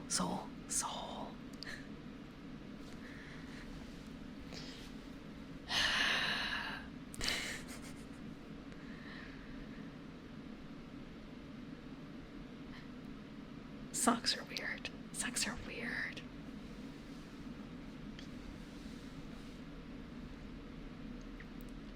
So the High Priest, another one that does not have explicit stats necessarily, mostly description, instinct, moves. Respected by all who gaze upon them, the high priests and abbesses of Dungeon World are treated with a sort of reverence, whether they pay homage to Urthuhak, god of swords, or whisper quiet prayers to Nemaya, precious daughter of peace. They know a thing or two that you and I won't ever know. The gods speak to them as a hawker of wares might speak to us in the marketplace. For the bearing of secrets and the knowing of things, we give them a wide berth as they pass in their shining robes. Instinct to lead. Moves include set down divine law, reveal divine secrets, commission divine undertakings. I just realized I don't have the mic up anymore. Should I bring it back up? I can put it okay. Maybe I should put it a little lower, so I won't quite have the image.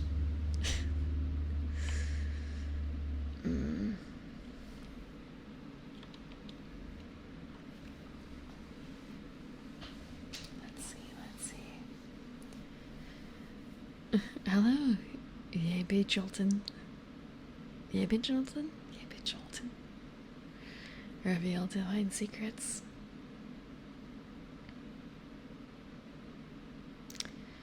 A blade in the dark type of flashback.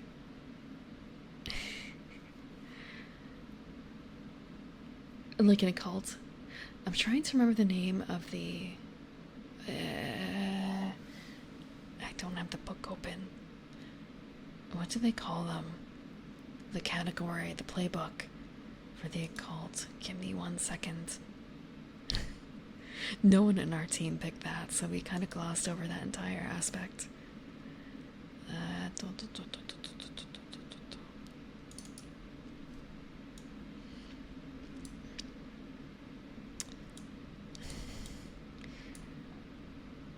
Honestly, for the reveal divine secrets, all I can think of is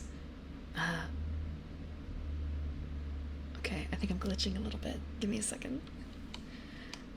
And I don't think that would be appropriate for what I'm about to say.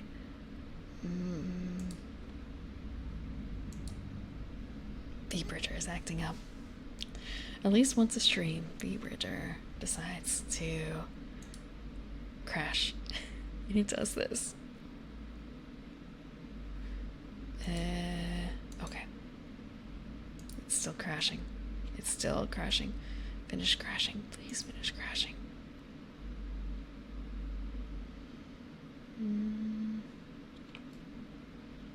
Okay, no longer crashed. Just need to reconnect.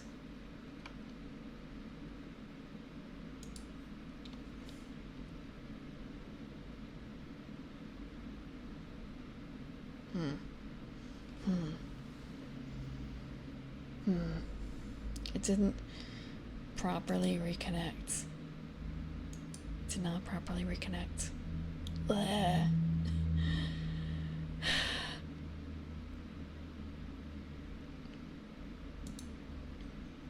Maybe if I refresh.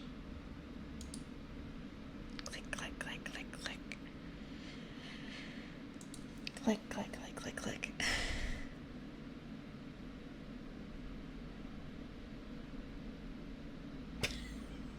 I don't know why it keeps doing that, but okay.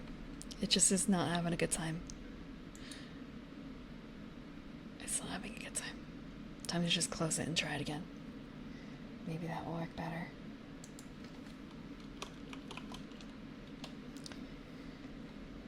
But my initial thought was more of a Yorokobe shonen type feeling.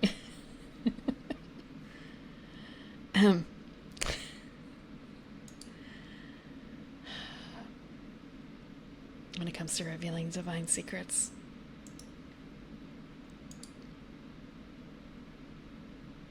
There we go. There we go. Just had to restart. Maybe I should do that. Like have a set on a timer. Although that really should probably be like marking a break time nearly. Or also thank you for the follow. Yeah, Bit Jolton. I'm sorry I saw it, but technical issue.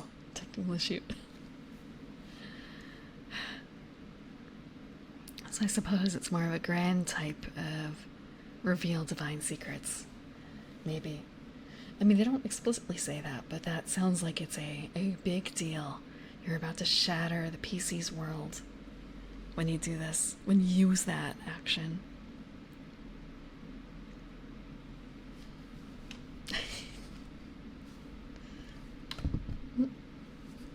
Okay, next one is the hunter.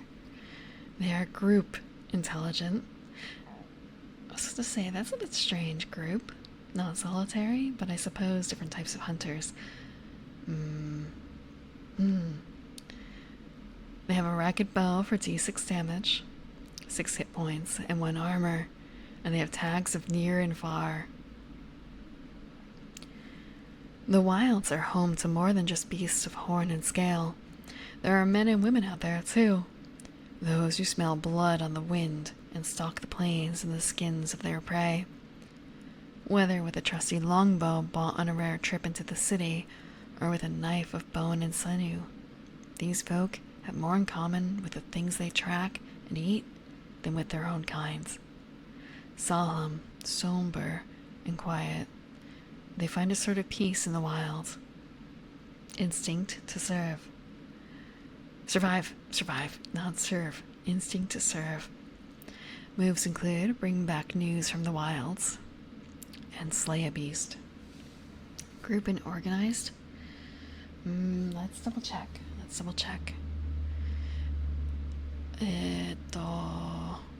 I think it organized is more of a case of they like make societies together, but I could be wrong. Let's check the monster tags. Organized, yes. Group structure that aids in survival. So it sounds like they are community builders. Defeating one may cause the wrath of others. One may sound an alarm. So, I think the solitary group organized. I think there's another one for like a few. Organization tags. Okay. Horde, group, solitary. Solitary, they're alone. Group, 3 to 6. Horde, oh god. Oh fuck. That's what your player should be thinking. Is that? Okay. I was not 100% certain if that was bad or not.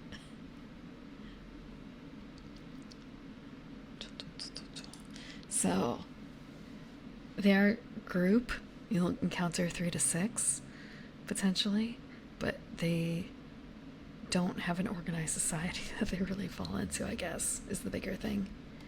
Let's check. What was the last one that had that? Organized guardsmen. They were group and organized. Like, I would maybe I wouldn't necessarily say hunters group, but that might be a balancing thing here more than anything else. I'm not certain.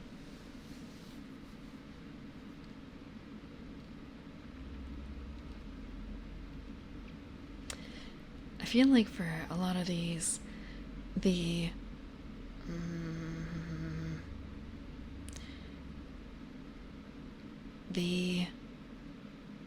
where they're going to be on the tier list might be they're not like big grand concepts. They're not necessarily sounding super cool. I have a feeling that most of these, or none of them, are going to end up on the S tier. Big game hunters. That's fair, I guess. The thing is that you have the way that they describe the hunter, they describe them more like I would imagine like a ranger almost, in terms of these are the like people who go out and live in their hut alone in the middle of nowhere. Alone, very specifically. They're hunting for their own needs and for trade. Versus when I initially read group, I was thinking like fox hunters, like it's a party sort of thing deal. When you consider big game hunters, do they really fit the feeling that they gave here of they have more in common with the things they track and eat than with their own kind? Because for big game hunters, that feels much more of a case of they're here to conquer nature. That's the feeling I get from a big game hunter. They're subjugating it.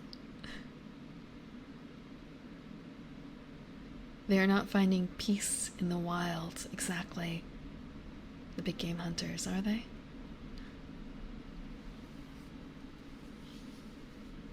Yeah, seeking glory. So, it's kind of a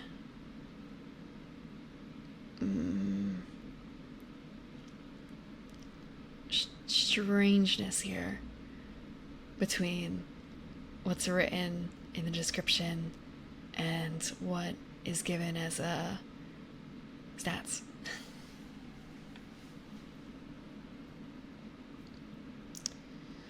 But then again, you might also come into the question of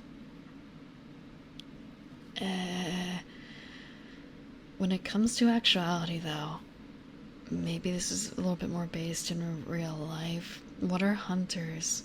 These kinds of people like? Can you truly live alone in a hut in the woods like this and not go bonkers? Or people more likely to actually go out into like small family groups? Like maybe consider it that way. Do they have neighbors? Did you just run into two sets of hunters essentially? Or maybe like I don't remember the word. A polycule? I think, yeah, polycule. Did you just run into a polycule of hunters? Perhaps that's why there's 3 or 4. Or 5. Maybe that's why they're out there in the first place. You found and captured the party's quarry. Were you a player?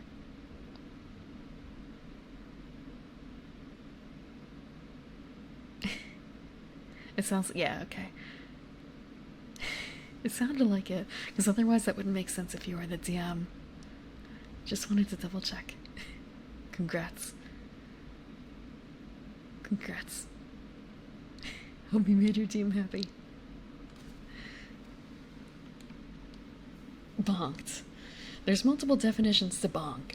I'm hoping that you mean over the head. More specifically, over... Okay, you beat him up. You beat him up, right?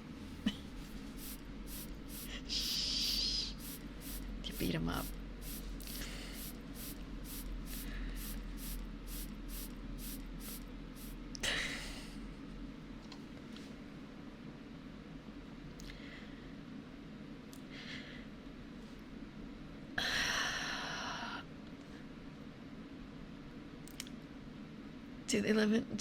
People who love solitary lifestyles live in gardens and closets full of unpainted minis? Who can say? Who can say? It's a mystery. It's a mystery. There could be any number of people like that out there in the grand world, you know? There could be any number.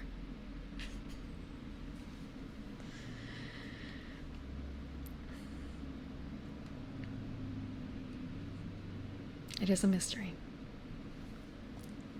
You closed the door on him as he was casting a spell. What if it was fireball? What would you have done? Or mind control spell. Although I guess breaking line of sight. But breaking line of sight doesn't break every spell. Just like a bunch of them. Actually, wait. You said Pathfinder? Fuck. I don't know how the Pathfinder spells tend to work. I know it's...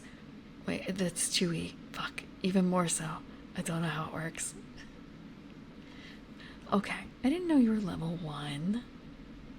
Also, I mean, there are some games that do that. There are some games that do that. That throw a fireball at you at level 1.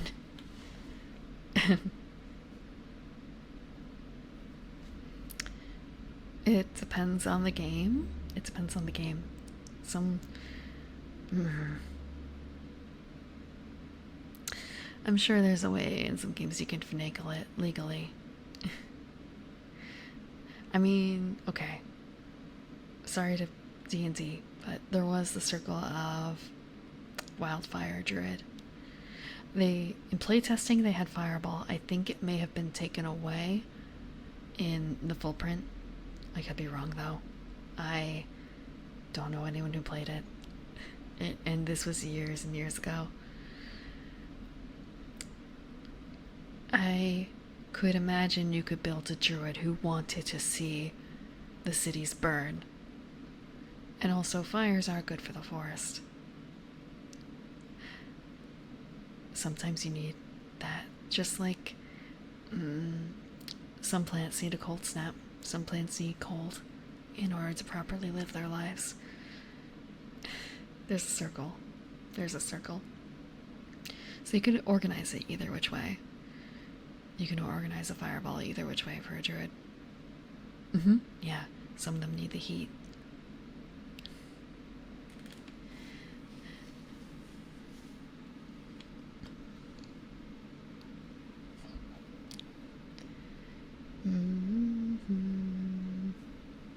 So yeah. Hunter's here. The writing is a little bit not as cohesive as I'd hoped, I suppose, in terms of that, but you can work around it, or you can just do as you will. There's nothing saying you can't. There's nothing saying you can't. What are they gonna do? What are they gonna do? Are they gonna send the cops after you? The rules lawyers after you? Okay, hold on. Sorry. There was something loud. There was something loud.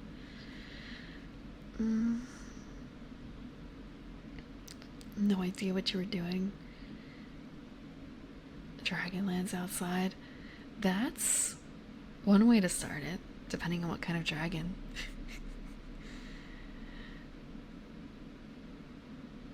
A spaceship.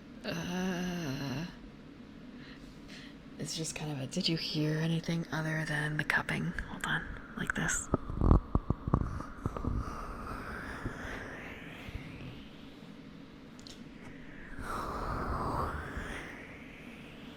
I like these noises, but I understand not everyone likes them. I've got the Mimikaki right here.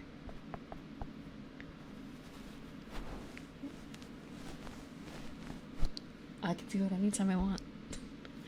But I don't know.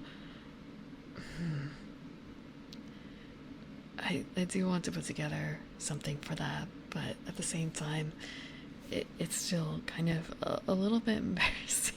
It's a little bit embarrassing. But I feel less bad doing it when I think that there's going to be a loud noise outside I can't control for everything at this hour. And even then, sometimes there's just some loud noises that I can hear coming, but I can't really do anything about. Tonight is Sunday, right? Oh my god. Someone just set off fireworks. Someone just set off fireworks. Like, I can't control for that. And then, so Saturday, it was kind of, oh, it's time for the mariachi band to come back.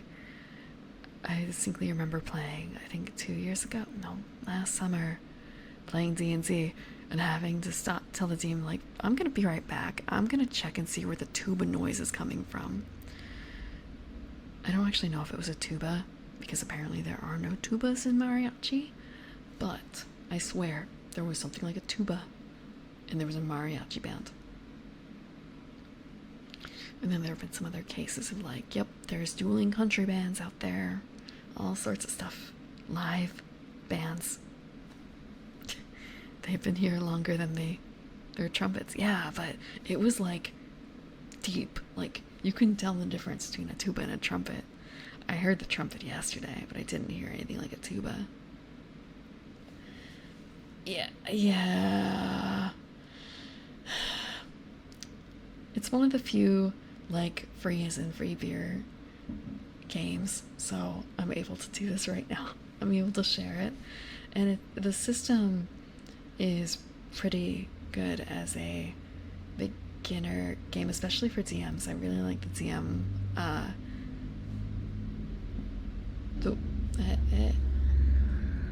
Sorry, loud noises. Loud noises.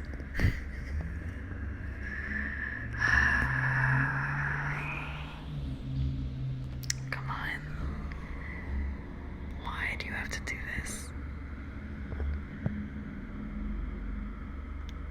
This is why people do pre-recorded instead of live.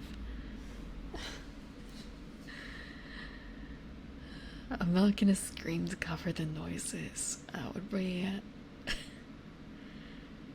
even worse. That would be even worse. Streaming. I don't think it was spontaneous because the very first song I heard them play was Happy Birthday. Cumpleaños feliz. So, yeah, it was not spontaneous, but there's nothing I can do. There's nothing I should do. Just accept it. Unlike some of the other noises. unlike some of the other noises. I sleep during the day. Which usually isn't a problem. But sometimes there are things during the day that are loud that interrupt.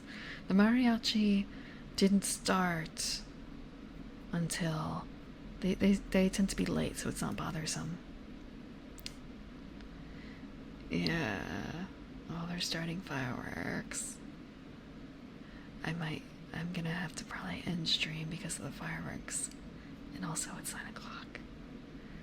But everyone seems to be getting very noisy now from the holidays. And thank you, the Crow Runner, for the follow. And hello, Anonymous Dragon Slayer, welcome back. Yeah. Summers are loud. I know that there's a lot of people who have to deal with heat and like air conditioning. I don't think that's much of a bother on my end personally. Air conditioners especially, I don't really have that problem. But just other loud noises.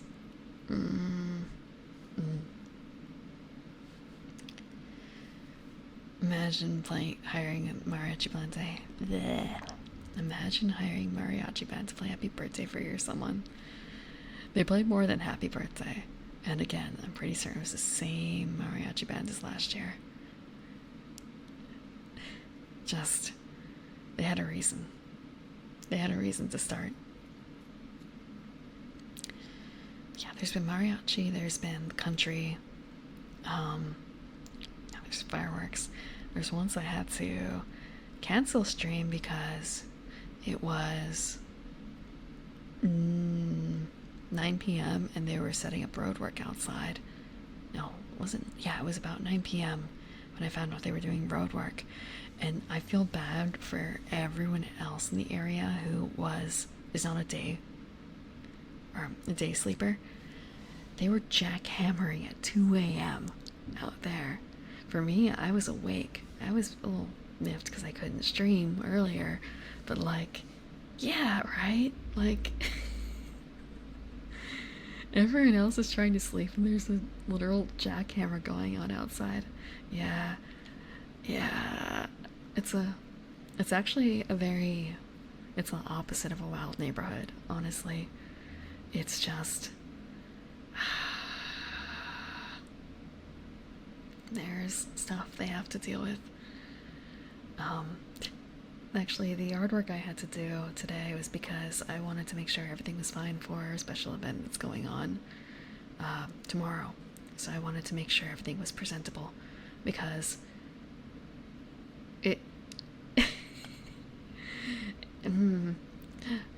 keeping up with the neighbors, you know? There's a bit of that in there. I may not be, well, I will be awake for part of it. I might try and go to sleep. We'll see. Got a jackhammer at 2 a.m.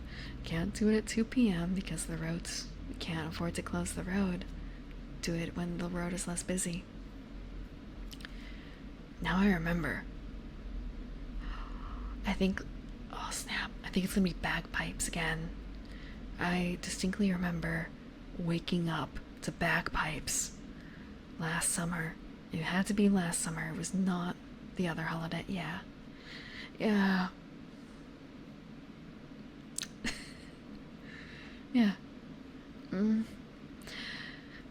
So just sometimes there are loud noises in the middle of the day that sometimes they're okay. The bagpipes are a bit but again, it's been here longer than I have, so don't plans like music. Not when I'm trying to sleep. Not when I'm trying to sleep. But yeah, no, I mean, it's a multicultural neighborhood. And it's not like every instrument. There's some definite ones that I've missed. I want to say, I feel like, oh, okay, I was about to say like flute, and it's kind of no, there was that marching band. Mm.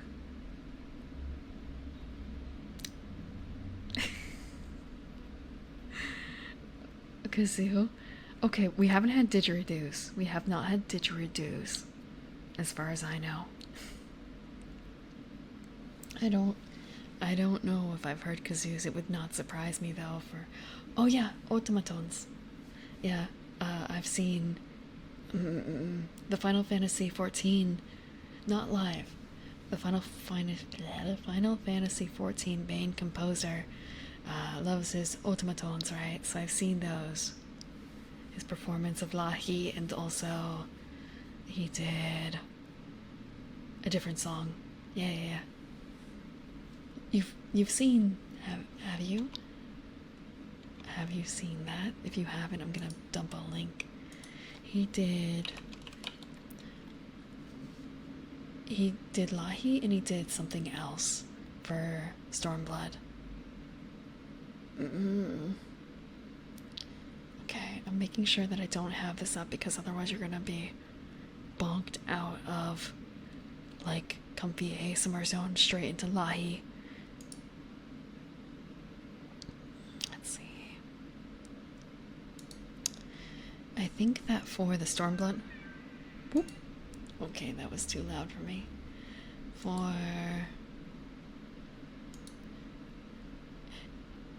I remember getting very slight like flashbacks to when I was fox hunting, like big fox hunting in Stormblood. I think he did the field song for that, the day field song. Let's see. Okay, this is a reaction video. Bleh, I just want to see the straight up, like, regular video. Okay. I think I watched this live when it was happening.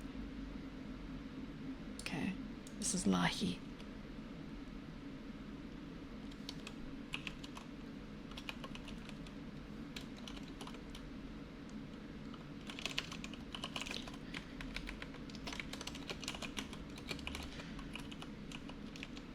Okay, I hope I spelled that right. I should put it all together. Also, like, he has backing music too, but at the same time, automaton. This was from the fan fest. Okay, so I'm a little afraid of more fireworks, and also we've run out of time. We've gotten through 1, 2, 3, 4, 5, 6, 7, 8, 10 out of 18 stat blocks. They're not very long stat blocks. Next week I will be continuing this. We will finish. And if we finish and still have leftover time, we will continue into the next section of the book, which is equipment. Equipment is the next one. Just kind of do I rank equipment? Do I rank weapons? Maybe not. Oh, maybe? I'll take a deeper look and see if I want to do like a ranking, a tier list for like weapons and other equipment. It might be a little weird though. It might be a little weird to do that. Bundle of arrows, S tier. I don't know if they have. Oh, actually, you're right. They do. Frick. There are only 3 ammo, though. God, every time I see the near farm, like, near... Oh, sorry. I can't sing it. Near far, where... Okay, I can't sing in this tone. Near, far, wherever you are. Ah. How does the rest of that song go? You're too young for this, aren't you? Do you have any idea what I'm talking about? If you do, I'm so sorry. I'm subjecting it to you. Or, yeah, near, far, wherever you are. I believe that the heart does go on. Once more, you open the door and you're here in my heart, and my heart will go on and on. Yeah, that was very hard to get away from for a period of time. It's the theme song for Titanic movie. It's Celine Dion's song, My Heart Will Go On. Yeah, that came out in what, 97? On a recorder. Did you have to play it on a recorder? Oh, I could definitely imagine that being something you try and teach the kids to play in schools to like entertain the moms or whatever. Like, they'll surely listen because it's a favorite song, right? I will say some of the neat things about the movie Titanic. It's apparently a very faithful recreation of the Titanic. Forget the plot. Look at the ship. The ship is forever. The romance won't last. I've not heard any covers of the song. I actually really haven't thought about the song in decades.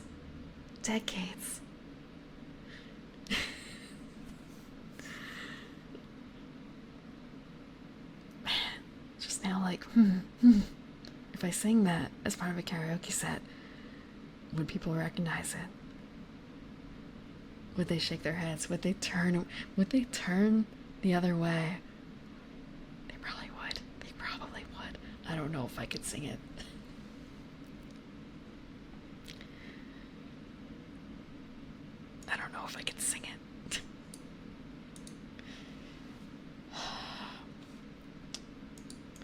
It's a bit of a stretch. Okay, so what's going on here? He's doing things on Twitch. Who are these people? Okay, so this is gonna be a bit weird. Who is live?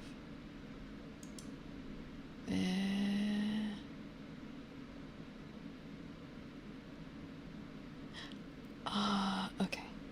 Huh. Do you want more ASMR? Or do you want to, let's see. ASMR might be the best move.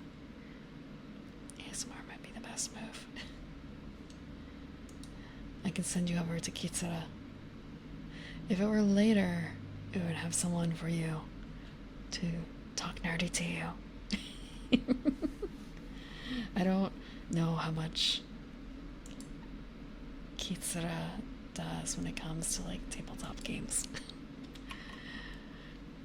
Okay, we're gonna raid Kitsura.